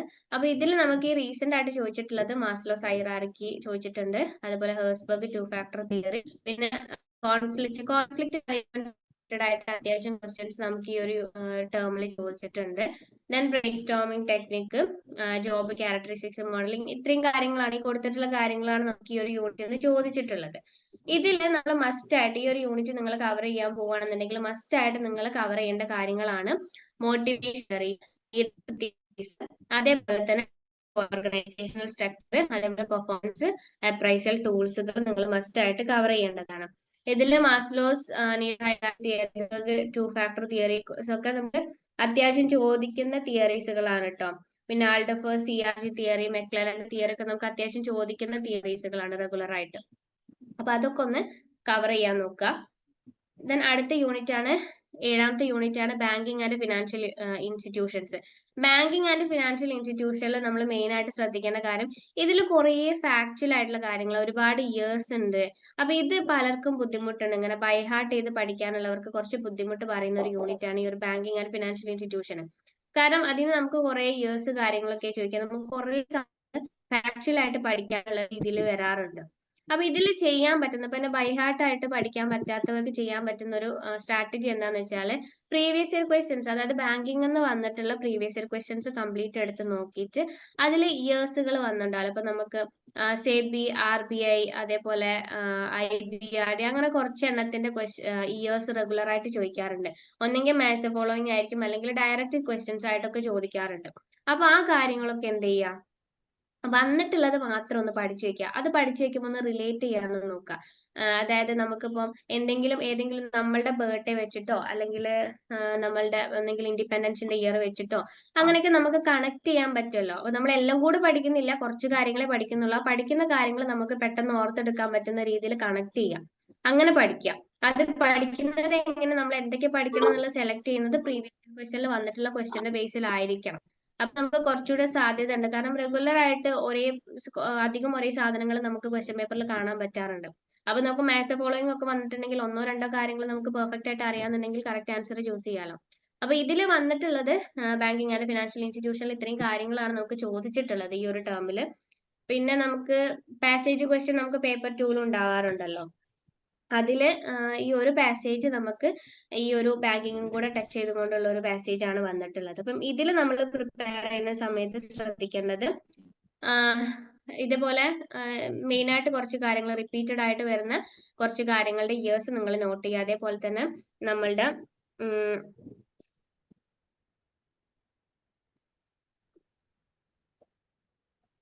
അതേപോലെ ബേസൽ നോംസ്, നമ്മൾ ക്യാപിറ്റൽ ആഡിങ്സ് റേഷ്യോ കാര്യങ്ങളൊക്കെ ബേസൽ നോംസ് റിലേറ്റഡ് ആയിട്ട് വരുന്നതാണ്. ബേസൽ നോംസ് ഇങ്ങനെയുള്ള കാര്യങ്ങളൊക്കെ ഒന്ന് ഇമ്പോർട്ടൻസ് കൊടുക്കുക. ഇത് മെയിൻ ആയിട്ട് നമ്മളെ PYക്ക് ബേസ് ചെയ്തുകൊണ്ട് ഒന്ന് പ്രിപ്പയർ ചെയ്യുകയാണെങ്കിൽ കുറച്ചുകൂടെ നല്ല രീതിയിൽ നമുക്ക് ഈ യൂണിറ്റ് കവർ ചെയ്യാൻ പറ്റും. അല്ലാണ്ട് നമ്മളെ യൂണിറ്റ് മാത്രം സ്റ്റാർട്ട് ചെയ്യാനൊക്കെ ബുദ്ധിമുട്ടുള്ള, അല്ലെങ്കിൽ ഈ ഒരു യൂണിറ്റ് അത്രയ്ക്ക് നല്ല രീതിയിൽ ചെയ്യാൻ പറ്റാത്ത അല്ലെങ്കിൽ ഡിഫിക്കൽട്ട് ആയിട്ടുള്ള ആളുകളൊക്കെ ചെയ്യുന്നത് ഏറ്റവും നല്ലത് പ്രീവിയസ് ഇയർ ക്വസ്റ്റ്യൻ ബേസ് ചെയ്തിട്ട് ചെയ്യുന്നതായിരിക്കും. കാരണം ഇതെല്ലാം കൂടെ പഠിച്ചു പോയാൽ നമുക്ക് അവിടെ നിന്ന് എല്ലാം ഓർത്ത് വെക്കാം, അല്ലെങ്കിൽ ഓർത്തെടുത്ത് എഴുതാൻ പറ്റിക്കോളുന്നില്ല. അപ്പൊ ഏറ്റവും നല്ലത് ഇത് പ്രീവിയസ് ഇയർ ക്വസ്റ്റ്യൻ ബേസ് ചെയ്തുകൊണ്ട് ചെയ്യുന്നതായിരിക്കും. റിപ്പീറ്റഡ്ലി വന്ന കാര്യങ്ങൾ, ഫാക്ച്വൽ ആയിട്ടുള്ള കാര്യങ്ങളാണ് ചോദിക്കുക. അപ്പൊ അത് റിപ്പീറ്റഡ്ലി വന്ന കാര്യങ്ങൾ പഠിക്കുക. പിന്നെ അതേപോലെ ഇപ്പൊ ലേറ്റസ്റ്റ് ആയിട്ടുള്ള വന്ന കാര്യങ്ങൾ നമ്മളൊന്ന് നോക്കിയും കൂടെ ചെയ്യുകയാണെങ്കിൽ വലിയ കുഴപ്പമില്ലാതെ നമുക്ക് ഈ ഒരു യൂണിറ്റും കവർ ചെയ്യാം. ദെൻ അടുത്തതാണ് മാർക്കറ്റിംഗ് മാനേജ്മെന്റ്. മാർക്കറ്റിംഗ് മാനേജ്മെന്റും കംപ്ലീറ്റ് തിയറി ചെയ്തുകൊണ്ടുള്ള ഒരു പേപ്പർ ആണ്, യൂണിറ്റ് ആണ്. ഇതിൽ നമുക്ക് ഏകദേശം ഒരു 6-7 ക്വസ്റ്റ്യൻസ് ഒക്കെയാണ് നമുക്ക് ഈ ടേമിൽ വന്നിട്ടുള്ളത്. എന്ന് വെച്ചിട്ട് ഇത് ഇമ്പോർട്ടന്റ് അല്ല എന്നുള്ളതല്ല. ചില ടേമിൽ നമുക്ക് 10-ൽ കൂടുതൽ ക്വസ്റ്റ്യൻസ് ഈ ഒരു ടേമിൽ വന്നതും ഉണ്ട്. അപ്പോൾ ചില ടേംസിൽ ചിലപ്പോൾ കൂടും, ചില ടേംസിൽ ചിലപ്പോൾ കുറയും. പക്ഷെ എന്ന് വെച്ചിട്ട് ആ യൂണിറ്റ് ഇമ്പോർട്ടന്റ് അല്ല എന്നുള്ളതല്ല. അപ്പൊ ലേറ്റസ്റ്റ് ടേമിൽ ഇത്രേ ഉള്ളൂ എന്നുള്ളത് കൊണ്ട് അടുത്ത ടേമിൽ അത്ര തന്നെ ചോദിക്കണം എന്നില്ല, ചിലപ്പോൾ അതിനേക്കാൾ കൂടുതൽ ചോദിച്ചു വരാം. അപ്പൊ മാർക്കറ്റിംഗ് മാനേജ്മെന്റിലും പറഞ്ഞ പോലെ തന്നെ വന്ന കാര്യങ്ങൾ ഇതാണ്. അതിൽ നമ്മൾ പഠിക്കുന്ന സമയത്ത് ശ്രദ്ധിക്കേണ്ടത് നമ്മളെ പ്രോഡക്റ്റ് ലൈഫ് സൈക്കിൾ സ്റ്റേജസ് വളരെ ഇമ്പോർട്ടന്റ് ആണ്. അതേപോലെ നമ്മളുടെ പ്രൈസിങ് സ്ട്രാറ്റജീസ്, നമ്മൾ പറഞ്ഞു ബിസിനസ് എക്കണോമിക്സിന്റെ കേസിലും ഇതിലും നമുക്ക് കണക്ട് ചെയ്യാൻ പറ്റുന്ന ഒരു കോൺസെപ്റ്റ് ആണ് പ്രൈസിങ് സ്ട്രാറ്റജി. അപ്പൊ അതിൽ തന്നെ സ്കിമ്മിങ്ങും പെനിട്രേഷനും വാല്യൂ പ്രൈസിംഗും ആണ് നമുക്ക് ചോദിച്ചിട്ടുള്ളത്. അപ്പോ സ്കിമ്മിങ്ങും പെനിട്രേഷനും നമുക്ക് റെഗുലർ ആയിട്ട് കാണാൻ പറ്റുന്ന ഒരു സാധനമാണ്. അതേപോലെ തന്നെ നമ്മളുടെ മാർക്കറ്റിംഗ് കമ്മ്യൂണിക്കേഷൻ റിലേറ്റഡ് ആയിട്ടുള്ള കാര്യങ്ങൾ, മാർക്കറ്റ് സെഗ്മെന്റേഷന്, ഇങ്ങനത്തെ കാര്യങ്ങളൊക്കെ ഇതിൽ വളരെ ഇമ്പോർട്ടന്റ് ആണ്. പിന്നെ ലേറ്റസ്റ്റ് ആയിട്ടുള്ള കുറച്ച് എന്താ പറയുക, റീസെന്റ് ആയിട്ടുള്ള ചില അപ്ഡേഷൻസ് കാര്യങ്ങളൊക്കെ ഉണ്ടാവും മാർക്കറ്റിംഗിൽ. അങ്ങനത്തെ കാര്യങ്ങൾ ഇതിലൊന്ന് കവർ ചെയ്യേണ്ടതുണ്ട്. അപ്പം ഇതിലും നമുക്ക് റെഗുലർ ആയിട്ട് ചോദിക്കുന്ന ഭാഗങ്ങൾ തന്നെയാണ് ഇതിലും വന്നിട്ടുള്ളത്, ഇപ്പൊ ലേറ്റസ്റ്റ് ആയിട്ടും വന്നിട്ടുള്ളത്. അപ്പൊ അറ്റ്ലീസ്റ്റ് ഇതെങ്കിലും കവർ ചെയ്യാൻ വേണ്ടിയിട്ട് ശ്രദ്ധിക്കാം. ദെൻ അടുത്തതാണ് ലീഗൽ ആസ്പെക്ട്സ്. ലീഗൽ ആസ്പെക്ട്സിന്റെ ഒരു കേസ് എന്ന് പറയുന്നത് നമുക്ക് ഒരുപാട് ആക്ടുകൾ അത് പഠിക്കാനുണ്ട്. ലേറ്റസ്റ്റ് ആയിട്ട് വന്നിട്ടുള്ളതിൽ നമുക്ക് ഇന്ത്യൻ കോൺട്രാക്ട് ആക്ട്, അതേപോലെ companies act, IT act, then consumer protection act, പിന്നെ നമ്മളുടെ ഒരു ആക്ട് ഉണ്ടല്ലോ, എന്താണ് ആക്ടിന്റെ പേര്, നമ്മളെ പ്രോമിസറി നോട്ട് ഒക്കെ വരുന്ന ആക്ടിന്റെ പേര് എന്താ, നെഗോഷ്യബിൾ ഇൻസ്ട്രുമെന്റ് ആക്ട്. അതിൽ നിന്നൊക്കെയാണ് കൂടുതൽ വന്നിട്ടുള്ളത് ഈ ഒരു ടേമില്. അപ്പം ലീഗൽ ആസ്പെക്ട്സിൽ ഏറ്റവും കൂടുതൽ കമ്പനീസ് ആക്ട് എന്നും ഉണ്ട് കേട്ടോ, കമ്പനീസ് ആക്ട് എന്നും വന്നിട്ടുണ്ട്. അപ്പം ലീഗൽ ആസ്പെക്ട്സിൽ ഏറ്റവും കൂടുതൽ ക്വസ്റ്റ്യൻസ് വരുന്ന ഒരു ആക്ട് ആണ് ഇന്ത്യൻ കോൺട്രാക്ട് ആക്ട്. നമ്മൾ ഒന്നും കവർ ചെയ്യാതെ പോവാന്ന് വിചാരിക്കരുത്. തീരെ ഒന്നും പഠിക്കാൻ പറ്റുന്നില്ലെങ്കിൽ ഇന്ത്യൻ കോൺട്രാക്ട് ആക്ടെങ്കിലും പഠിച്ചിട്ട് പോവുക. കാരണം കുറച്ചധികം ക്വസ്റ്റ്യൻസ് അതിൽ നിന്ന് വരാറുണ്ട്. എന്നുവെച്ചാൽ ബാക്കിയുള്ളതിന് ഇല്ല എന്നുള്ളതല്ല. അപ്പൊ കഴിഞ്ഞ ടേമിൽ നമുക്ക് ഇത്രയും ആക്ട് വന്നിട്ടുണ്ട്. പക്ഷെ ഇന്ത്യൻ കോൺട്രാക്ട് ആക്ട് എല്ലാ പ്രാവശ്യം ചോദിക്കുന്നതാണ്. അപ്പൊ companies act, Indian contract act, IT act, consumer protection act, negotiable instrument act. അപ്പൊ ഇത്രയും കാര്യങ്ങളെങ്കിലും ഈ ഒരു യൂണിറ്റിൽ പഠിക്കാം. പിന്നെ ഇതിൽ GST വരുന്നുണ്ട്. GST നമുക്ക് ഇൻകം ടാക്സും ആയിട്ടും കണക്ട് ചെയ്യാൻ പറ്റുന്ന കാര്യങ്ങളാണ്. GST, goods and service tax act നമുക്ക് ഇതിലും വരുന്നുണ്ട്. ലീഗൽ ആസ്പെക്ട്സിലും നമുക്ക് പഠിക്കാനുള്ളതാണ് GST. അടുത്ത യൂണിറ്റ് ആണ് ടാക്സ്. നമ്മള് പ്രോബ്ലം പേപ്പറിൽ വരുന്ന ഒന്നാണ് ഇത്. 4 പ്രോബ്ലം പേപ്പേഴ്സ് ആണ് നമുക്ക് മെയിൻ ആയിട്ടുള്ളത്. അതിലൊന്നാണ് ടാക്സ് എന്ന് പറയുന്നത്. അപ്പൊ ടാക്സിൽ നമുക്ക് പ്രോബ്ലംസ് എന്ന് പറയുന്നതിനേക്കാൾ ഉപരി കുറെ കാര്യങ്ങൾ പഠിക്കാനുണ്ട്. സെക്ഷൻസ്, പിന്നെ അതേപോലെ തന്നെ കുറെ ലിമിറ്റുകള് ഒക്കെ വളരെ ഇമ്പോർട്ടന്റ് ആയിട്ട് നമുക്ക് പഠിക്കാനുള്ളത്. അങ്ങനത്തെ ചോദ്യങ്ങൾ ഒരുപാട് വരുന്നുണ്ട് ഇതെന്ന് ടാക്സ് എന്ന്. കഴിഞ്ഞ പ്രാവശ്യം ഈ ലേറ്റസ്റ്റ് ക്വസ്റ്റ്യനിൽ നമുക്ക് റെസിഡൻഷ്യൽ സ്റ്റാറ്റസ്, ഒരു സിറ്റുവേഷൻ തന്നിട്ട് അതിൽ അയാളുടെ റെസിഡൻഷ്യൽ സ്റ്റാറ്റസ് കാണാൻ പറഞ്ഞുള്ള ക്വസ്റ്റ്യൻ ഉണ്ടായിരുന്നു. ദെൻ ക്ലബിംഗ് ഓഫ് ഇൻകം, അതേപോലെ തന്നെ house property, TDS, relief under section 9, അതായത് യൂണിലാറ്ററൽ റിലീഫും ബൈലാറ്ററൽ റിലീഫും. ഡബിൾ ടാക്സേഷൻ എഗ്രിമെന്റ് റിലേറ്റഡ് ആയിട്ടാണ് ഇത് വരുന്നത് തോന്നുന്നുണ്ട്. യൂണിലാറ്ററൽ, ബൈലാറ്ററൽ റിലീഫ്, ഇതിന്റെയൊക്കെ സെക്ഷൻ ആണ് ചോദിച്ചിട്ടുള്ളത്. ദെൻ കമ്മ്യൂട്ടഡ് പെൻഷൻ, GST നമുക്ക് ടാക്സിലും പറയാം, അതേപോലെ ലീഗൽ ആസ്പെക്ട്സിലും പറയാം. അപ്പം ഇത്രയും കാര്യങ്ങളാണ് ഇതിൽ നമുക്ക് ചോദിച്ചിട്ടുള്ളത്. അപ്പൊ ടാക്സ് നമ്മൾ മെയിൻ ആയിട്ട് കവർ ചെയ്യേണ്ടത് ഒന്ന് റെസിഡൻഷ്യൽ സ്റ്റാറ്റസ് മസ്റ്റ് ആണ്. അതിൽ നിന്ന് ക്വസ്റ്റ്യൻസ് വരുന്നുണ്ട്. ഇപ്പൊ കുറച്ചുകൂടെ നമുക്ക് ഒരു സിറ്റുവേഷൻ തന്നിട്ട് അതിൽ നിന്ന് റെസിഡൻഷ്യൽ സ്റ്റാറ്റസ് ആ ഒരു പേഴ്സണത് കാണാൻ വേണ്ടിയിട്ട് വരുന്നുണ്ട്. Then clubbing of income, set of and carry forward, gross total income കാണാനുള്ള സ്റ്റേജസുകളൊക്കെ ചോദിച്ചിട്ടുണ്ട്. അതായത് നമ്മൾ മൊത്തത്തിൽ ടാക്സിൽ ചെയ്യുന്ന ഒരു കാര്യങ്ങൾ, ഇപ്പൊ ലേറ്റസ്റ്റ് ക്വസ്റ്റ്യൻ പേപ്പറിൽ തന്നെ ഗ്രോസ് ടോട്ടൽ ഇൻകം കാണാനുള്ള സ്റ്റേജസുകളൊക്കെ ഉണ്ടായിരുന്നു. പിന്നെ ഹൗസ് പ്രോപ്പർട്ടി റിലേറ്റഡ് ആയിട്ട് GST, ഇങ്ങനെയുള്ള കാര്യങ്ങളൊക്കെ, ടാക്സ് പ്ലാനിങ്, റിലേറ്റഡ് ആയിട്ടൊക്കെ ഉള്ള ക്വസ്റ്റ്യൻസ് നമുക്ക് ഇതിൽ നിന്നും പ്രതീക്ഷിക്കാൻ പറ്റും. ടാക്സ് ഇവേഷൻ, ടാക്സ് അവോയ്ഡൻസ്, അങ്ങനത്തെ കാര്യങ്ങളൊക്കെ റെഗുലർ ആയിട്ട് വരുന്ന കുറച്ച് കാര്യങ്ങളാണ്. അപ്പൊ അതും ഈ ഒരു യൂണിറ്റ് കവർ ചെയ്യുന്ന സമയത്ത് ശ്രദ്ധിക്കാം. എല്ലാം കൂടെ പഠിക്കുന്നില്ലെങ്കിലും ഈ പറഞ്ഞ കാര്യങ്ങളെങ്കിലും ഒന്ന് നോട്ട് ചെയ്ത് പോകാൻ വേണ്ടിയിട്ട് ശ്രദ്ധിക്കുക. ടാക്സ് ആണെങ്കിലും നമുക്ക് പല കാര്യങ്ങളും സ്റ്റാറ്റിന്റെ അത്രയ്ക്ക് ഇങ്ങനെ കണക്റ്റഡ് അല്ലെങ്കിലും കുറെയൊക്കെ കണക്റ്റഡ് ആയിട്ട് കിടക്കുന്ന ഒരു യൂണിറ്റ് തന്നെയാണ് ടാക്സ് എന്ന് പറയുന്നത്. അപ്പം ഈ ഒരു ലാസ്റ്റ് ടേമില് ക്വസ്റ്റ്യൻ പേപ്പർ നമ്മൾ നോക്കുകയാണെങ്കിൽ നമുക്ക് എല്ലാ ടൈപ്പ് ക്വസ്റ്റ്യനും എല്ലാതൊന്നും വരാം. എന്നാലും ഇപ്പൊ ഈ ഒരു ലാസ്റ്റ് ടേമിൽ നമുക്ക് മാച്ച് ഫോളോയിങ് വന്നിട്ടുള്ളത് ഈ ഓൾമോസ്റ്റ് എല്ലാ യൂണിറ്റിനും മാച്ച് ഫോളോയിങ് വരാം. Unit 1, unit 2, unit 5, unit 6, unit 9, unit 10 ഇതിൽ നിന്നാണ് മെജോറിറ്റി മാച്ച് ഫോളോയിങ് ക്വസ്റ്റ്യൻസ് വന്നിട്ടുള്ളത്. പിന്നെ ന്യൂമറിക്കൽ ക്വസ്റ്റ്യൻസ്, അതായത് പ്രോബ്ലം റിലേറ്റഡ് ആയിട്ടുള്ള ക്വസ്റ്റ്യൻസ് അക്കൗണ്ടിങ്, ഫിനാൻസ്, ടാക്സ് വന്നിട്ടുണ്ട്. സ്റ്റാറ്റിന്ന് നമുക്ക് എന്ത് ചെയ്യാൻ പറ്റും, പ്രതീക്ഷിക്കാം. പക്ഷെ സ്റ്റാറ്റില് നമുക്ക് കോൺസെപ്റ്റ് ക്ലാരിറ്റി മസ്റ്റ് ആണ്. അത് റിലേറ്റഡ് ആയിട്ടുള്ള ക്വസ്റ്റ്യൻസ് ഒരുപാട് വരും സ്റ്റാറ്റിന്ന്. ദെൻ സീക്വൻഷ്യൽ ഓർഡർ, ഇപ്പൊ നമ്മൾ അസേർഷൻ, റീസണും സ്റ്റേറ്റ്മെന്റ് ടൈപ്പ് ക്വസ്റ്റ്യൻസ് ഒന്നും ഇല്ല എന്ന് പറഞ്ഞിട്ടുണ്ടായിരുന്നു. പക്ഷെ അതിന് പകരം ഇപ്പൊ അവർ കൊണ്ടുവന്നിട്ടുള്ള ഒരു സാധനമാണ് ഈ സീക്വൻഷ്യൽ ഓർഡർ. അതിൽ അവരിങ്ങനെ പുതിയ പുതിയ കാര്യങ്ങളൊക്കെ ശ്രമിക്കുന്നുണ്ട്, നമ്മളെ കൺഫ്യൂസിങ് ആക്കാൻ പറ്റുന്ന തരത്തിലുള്ള ക്വസ്റ്റ്യൻസ് നോക്കുന്നുണ്ട്. അത്യാവശ്യം ടൈം കൺസ്യൂമിങ് ആവാൻ വേണ്ടിയിട്ട് ലെങ്തി ആയിട്ട്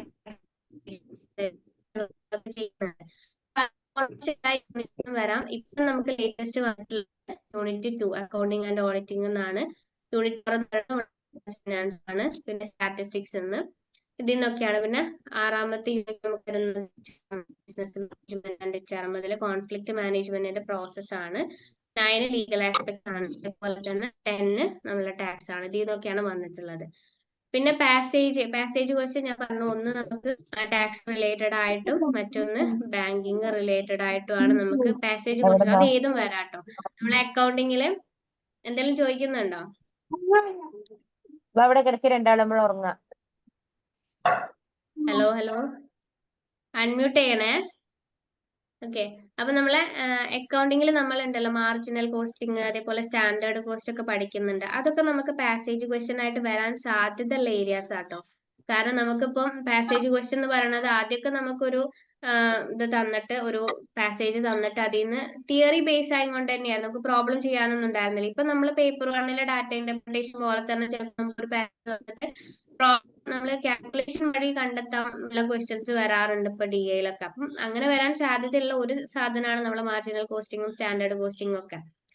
ദെൻ കോൺസെപ്ഷ്യൽ ആയിട്ടുള്ള അല്ലെങ്കിൽ ഡെഫിനിഷൻസ് കാര്യങ്ങളൊക്കെ എല്ലാ യൂണിറ്റിൽ നിന്നും വന്നിട്ടുണ്ട്. പിന്നെ ചിലതുണ്ടല്ലോ കോൺട്രിബ്യൂട്ടേഴ്സ്, ഇപ്പം എക്കണോമിക്സിൽ മേജർ ആയിട്ടുള്ള എക്കണോമിക്സ് കാര്യങ്ങളിലേക്ക് കോൺട്രിബ്യൂട്ട് ചെയ്ത ആളുകളെ പേര്, അവരുടെ കോൺട്രിബ്യൂഷൻസ്, ആഡം സ്മിത്തിന്റെ കോൺട്രിബ്യൂഷൻസ്, അങ്ങനത്തെ കാര്യങ്ങളും ഇപ്പൊ ചോദിക്കുന്നുണ്ട്. അതായത് കുറേ ഫാക്ച്വൽ ആയിട്ടുള്ള കാര്യങ്ങളും ഇപ്പൊ അത്യാവശ്യം നന്നായിട്ട് ചോദിക്കുന്നുണ്ട്. ഇത് ലേറ്റസ്റ്റ് ആയിട്ടുള്ള PYQ ബേസ് ചെയ്തുകൊണ്ട് നമ്മൾ പറഞ്ഞിട്ടുള്ള കാര്യങ്ങളാണ്. അപ്പം നിങ്ങളെ ഒന്നെങ്കിൽ നിങ്ങൾക്ക് പ്രിപ്പയർ ചെയ്യാൻ. ഹലോ, ആരാണ് ആരതാണ് ഈ ഐഫോണ്?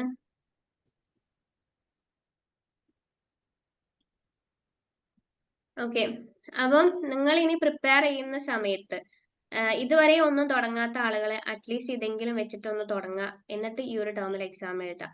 ഇനി അത്യാവശ്യം തുടങ്ങിയിട്ടുണ്ട്, ചില യൂണിറ്റുകളൊക്കെ ബുദ്ധിമുട്ടാണ്, അങ്ങനെയുള്ളവർ നിങ്ങൾക്ക് ബുദ്ധിമുട്ടുള്ള യൂണിറ്റിൽ ഇങ്ങനത്തെ കാര്യങ്ങളെങ്കിലും പഠിച്ചിട്ട് പോകുക. അതായത് കംപ്ലീറ്റ് അതിനെ ഇഗ്നോർ ചെയ്യാണ്ടിരിക്കുക. Assertion, reason type, statement type ക്വസ്റ്റ്യൻസും ഇപ്പൊ നമുക്ക് നമ്മുടെ എക്സാം ക്യാൻസൽ ചെയ്തിട്ടുണ്ടായിരുന്നല്ലോ. നമ്മളൊരു ഓഫ്ലൈൻ എക്സാം നടത്തിയിട്ട് എക്സാം ക്യാൻസൽ ചെയ്തിട്ടുണ്ടായിരുന്നില്ലേ? അന്ന് മുതലായിട്ട് നമുക്ക് അസേർഷൻ, റീസണും സ്റ്റേറ്റ്മെന്റും വന്നിട്ടില്ല.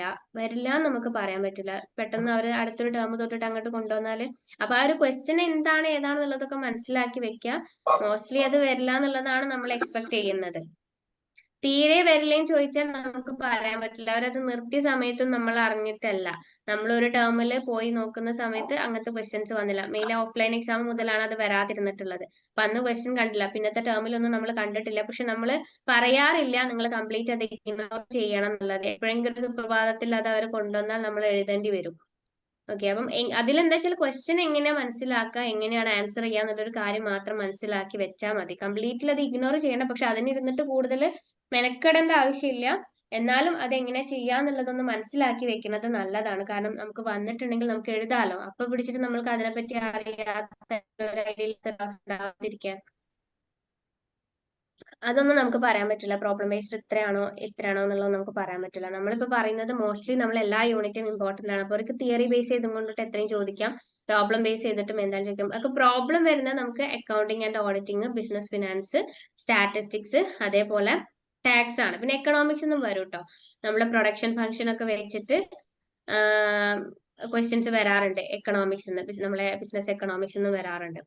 അപ്പോ ഇതിൽ ഏറ്റവും കൂടുതൽ ക്വസ്റ്റ്യൻ വരാനുള്ള സാധ്യത അക്കൗണ്ടിങ് ആൻഡ് ഓഡിറ്റിംഗും ബിസിനസ് ഫിനാൻസും ആണ്. ദെൻ സ്റ്റാറ്റിസ്റ്റിക്സിന്നും ടാക്സിന്നും ഫാക്ച്വൽ ആയിട്ടുള്ള കുറെ കാര്യങ്ങൾ വരും. സ്റ്റാർട്ട് ഫാക്ച്വൽ എന്നുള്ളതല്ല, കോൺസെപ്റ്റ് ക്ലാരിറ്റി ഉണ്ടെങ്കിൽ എഴുതാൻ പറ്റുന്ന ക്വസ്റ്റ്യൻസ് സ്റ്റാർട്ട് ചെയ്യുന്നതായിരിക്കും ഉണ്ടാവുക. അതിന് പ്രോബ്ലം നമുക്ക് എക്സ്പെക്ട് ചെയ്യാം. ചിലപ്പം കൂടുതൽ പ്രോബ്ലം ചോദിച്ചു എന്ന് വരാം. ടാക്സിന്റെ കേസിൽ ഒരുപാട് ഫാക്ച്വൽ ആയിട്ടുള്ള കാര്യങ്ങൾ ചോദിക്കാം, പ്രോബ്ലം ചോദിക്കാം. അതേപോലെ തന്നെ കോൺസെപ്റ്റ് ക്ലാരിറ്റി ഉണ്ടെങ്കിൽ മാത്രം എഴുതാൻ പറ്റുന്ന, ഇപ്പൊ റെസിഡൻഷ്യൽ സ്റ്റാറ്റസ് ആ കോൺസെപ്റ്റ് കൃത്യമായിട്ട് നമുക്ക് അറിഞ്ഞിട്ടുണ്ടെങ്കിൽ നമുക്ക് ആ ഒരു പെർട്ടിക്കുലർ പ്രോബ്ലത്തിൽ അത് അപ്ലൈ ചെയ്യാൻ പറ്റുള്ളൂ. എന്നുവെച്ചാൽ ഒരാളുടെ ഒരു സിറ്റുവേഷൻ തന്നിട്ട് അയാൾ റെസിഡന്റ് ആണോ നോൺ റെസിഡന്റ് ആണോ, അയാളുടെ റെസിഡൻഷ്യൽ സ്റ്റാറ്റസ് കാണാൻ പറഞ്ഞാൽ നമുക്ക് കൃത്യമായിട്ട് അത് അറിയണം.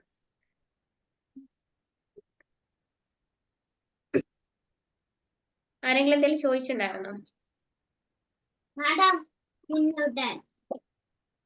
ഓക്കെ, അപ്പം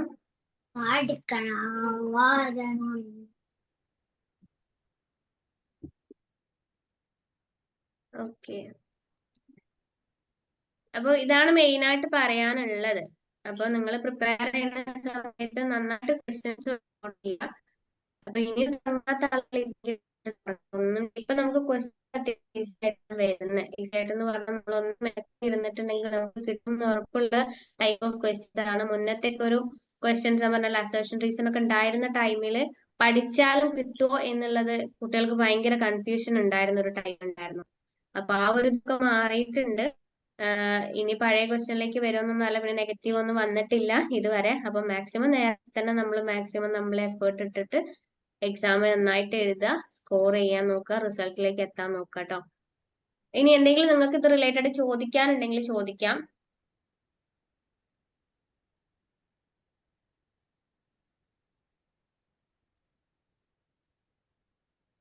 ഒന്നുമില്ലെങ്കിൽ നമുക്ക് വൈൻഡപ്പ് ചെയ്യാം. അപ്പൊ നിങ്ങൾക്ക് ഇങ്ങനെ ഹൈപ്പറിൽ ജോയിൻ ചെയ്യണം എന്നുണ്ടെങ്കിൽ നമ്മുടെ ആ ഒരു നമ്പറിലൊക്കെ ഒന്ന് കണക്ട് ചെയ്തിട്ട് നിങ്ങൾക്ക് ഡീറ്റെയിൽസ് ചോദിക്കാം. നമ്മളിപ്പം ജൂണിലേക്ക് JRF ട്രാക്കിന്റെ അഡ്മിഷൻ നടക്കുന്നുണ്ട്. റെക്കോർഡഡ് വീഡിയോസ് കാര്യങ്ങളൊക്കെ കിട്ടും. JRF ക്ലബ് ഉണ്ടായിരിക്കും, ആക്ടിവിറ്റി ഗ്രൂപ്പുകൾ കാര്യങ്ങളൊക്കെ ഉണ്ടാകും. അതേപോലെ തന്നെ ഡിസംബർ ടൈമിലേക്ക്, അടുത്ത ടേമിലേക്കുള്ളത് നമ്മൾ സ്റ്റാർട്ട് ചെയ്തിട്ടുണ്ട്, മിഷൻ JRFന്റെ ബാച്ച് ഒക്കെ. അപ്പൊ നിങ്ങൾക്ക് ഡീറ്റെയിൽസ് അറിയണമെങ്കിൽ ആ നമ്പറിൽ കണക്ട് ചെയ്യുക. കൂടുതൽ ഡിലേ വരുത്താണ്ടിരിക്കാൻ നെറ്റിന്റെ പ്രിപ്പറേഷനിലും അത് എഴുതി ക്ലിയർ ചെയ്യുന്നതിലൊക്കെ. നോട്ട്സ് എങ്ങനെ എടുക്കണേ എന്നുള്ളതോ? എന്ത് നോട്ട്? എനിക്ക് മനസ്സിലായില്ല. ബിബിൻ, എന്ത് നോട്ടാണ് ഉദ്ദേശിക്കുന്നത്? വേണേ അൺമ്യൂട്ട് ചെയ്ത് ചോദിച്ചോ.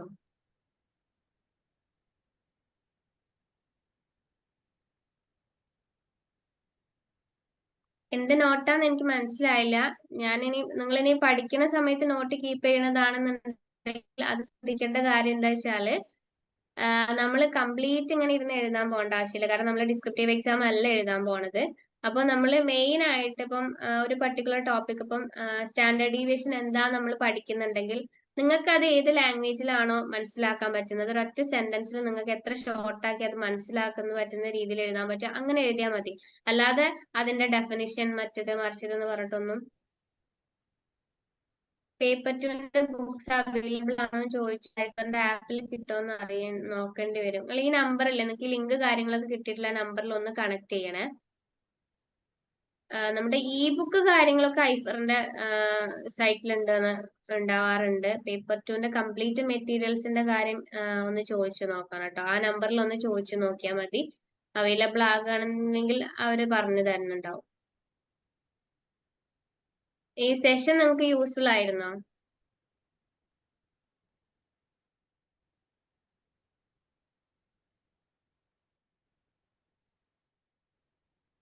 ഓക്കെ, പിന്നെ നമ്മള് ഗൈഡൻസ് ഗ്രൂപ്പുകൾ കാര്യങ്ങളൊക്കെ ഉണ്ട് കേട്ടോ. അതിൽ നമ്മൾ ക്വസ്റ്റ്യൻസ് കാര്യങ്ങളൊക്കെ റെഗുലർ ആയിട്ട് ചെയ്യുന്നുണ്ട്. അപ്പൊ അതില് പാർട്ടിസിപ്പേറ്റ് ചെയ്യാത്ത ആരെങ്കിലും ഉണ്ടെങ്കിൽ അതിലൊന്ന് ജോയിൻ ചെയ്യുക. അതിന്റെ QR കോഡൊക്കെ ഉള്ളത് നമ്മളുടെ യൂട്യൂബിൽ വീഡിയോസ് ചെയ്യുന്നതിന്റെ കൂടെ നമ്മൾ കൊടുക്കാറുണ്ട്. അപ്പൊ അതൊക്കെ ഒന്ന് വെച്ചിട്ട് നിങ്ങൾ അതിലൊക്കെ ഗൈഡൻസ് ഗ്രൂപ്പിലൊക്കെ ഒന്ന് ജോയിൻ ചെയ്തിട്ടുണ്ടെങ്കിൽ അതിൽ നമുക്ക് മെറ്റീരിയൽസ് ഇങ്ങനെ കൊടുക്കാറുണ്ട്. അപ്പൊ അതൊക്കെ യൂസ്ഫുൾ ആണ്. ഇപ്പോഴത്തെ പാറ്റേൺ വെച്ചിട്ട് നമുക്ക് അതൊക്കെ യൂസ്ഫുൾ ആണ്. യൂട്യൂബിൽ വരുന്ന വീഡിയോസുകൾ, അത് നമ്മുടെ കൊമേഴ്സിന്റെ അതേപോലെ മാനേജ്മെന്റിന്റെ വീഡിയോസുകൾ, നമുക്ക് കൊമേഴ്സിലും മാനേജ്മെന്റും കുറെയൊക്കെ ടോപ്പിക്കുകൾ കോമൺ ആണല്ലോ. അപ്പൊ അത് രണ്ടും നമുക്ക് കമ്പൈൻ ചെയ്ത് കാണുകയൊക്കെ ചെയ്യാം.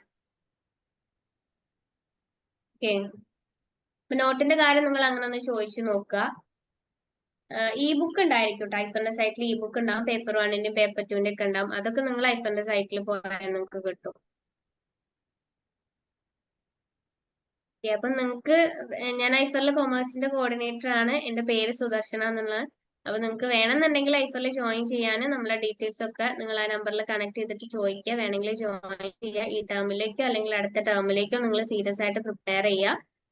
നിങ്ങൾ നെറ്റ് അല്ലെങ്കിൽ GRF ക്ലിയർ ചെയ്യുക.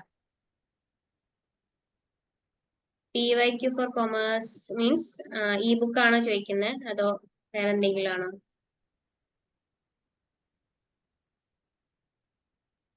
ഇ ബുക്ക് ഒക്കെ സൈറ്റിൽ ഉണ്ടാവും കേട്ടോ. ക്വസ്റ്റ്യൻസ് ആണ് ചോദിക്കണമെന്നുണ്ടെങ്കിൽ ഇ ബുക്ക് ഒക്കെ നമ്മുടെ സൈറ്റിൽ ഉണ്ടാവും, ഐഫറിന്റെ സൈറ്റിൽ ഉണ്ടാവും.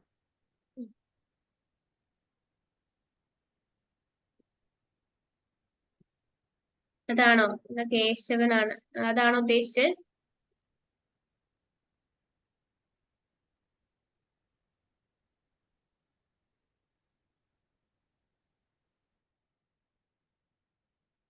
പിന്നെ നമ്മൾ PYQ, ലേറ്റസ്റ്റ് PYQന്റെ ഡിസ്കഷൻ ആ സീരീസ് നമ്മൾ ചെയ്യുന്നുണ്ട്.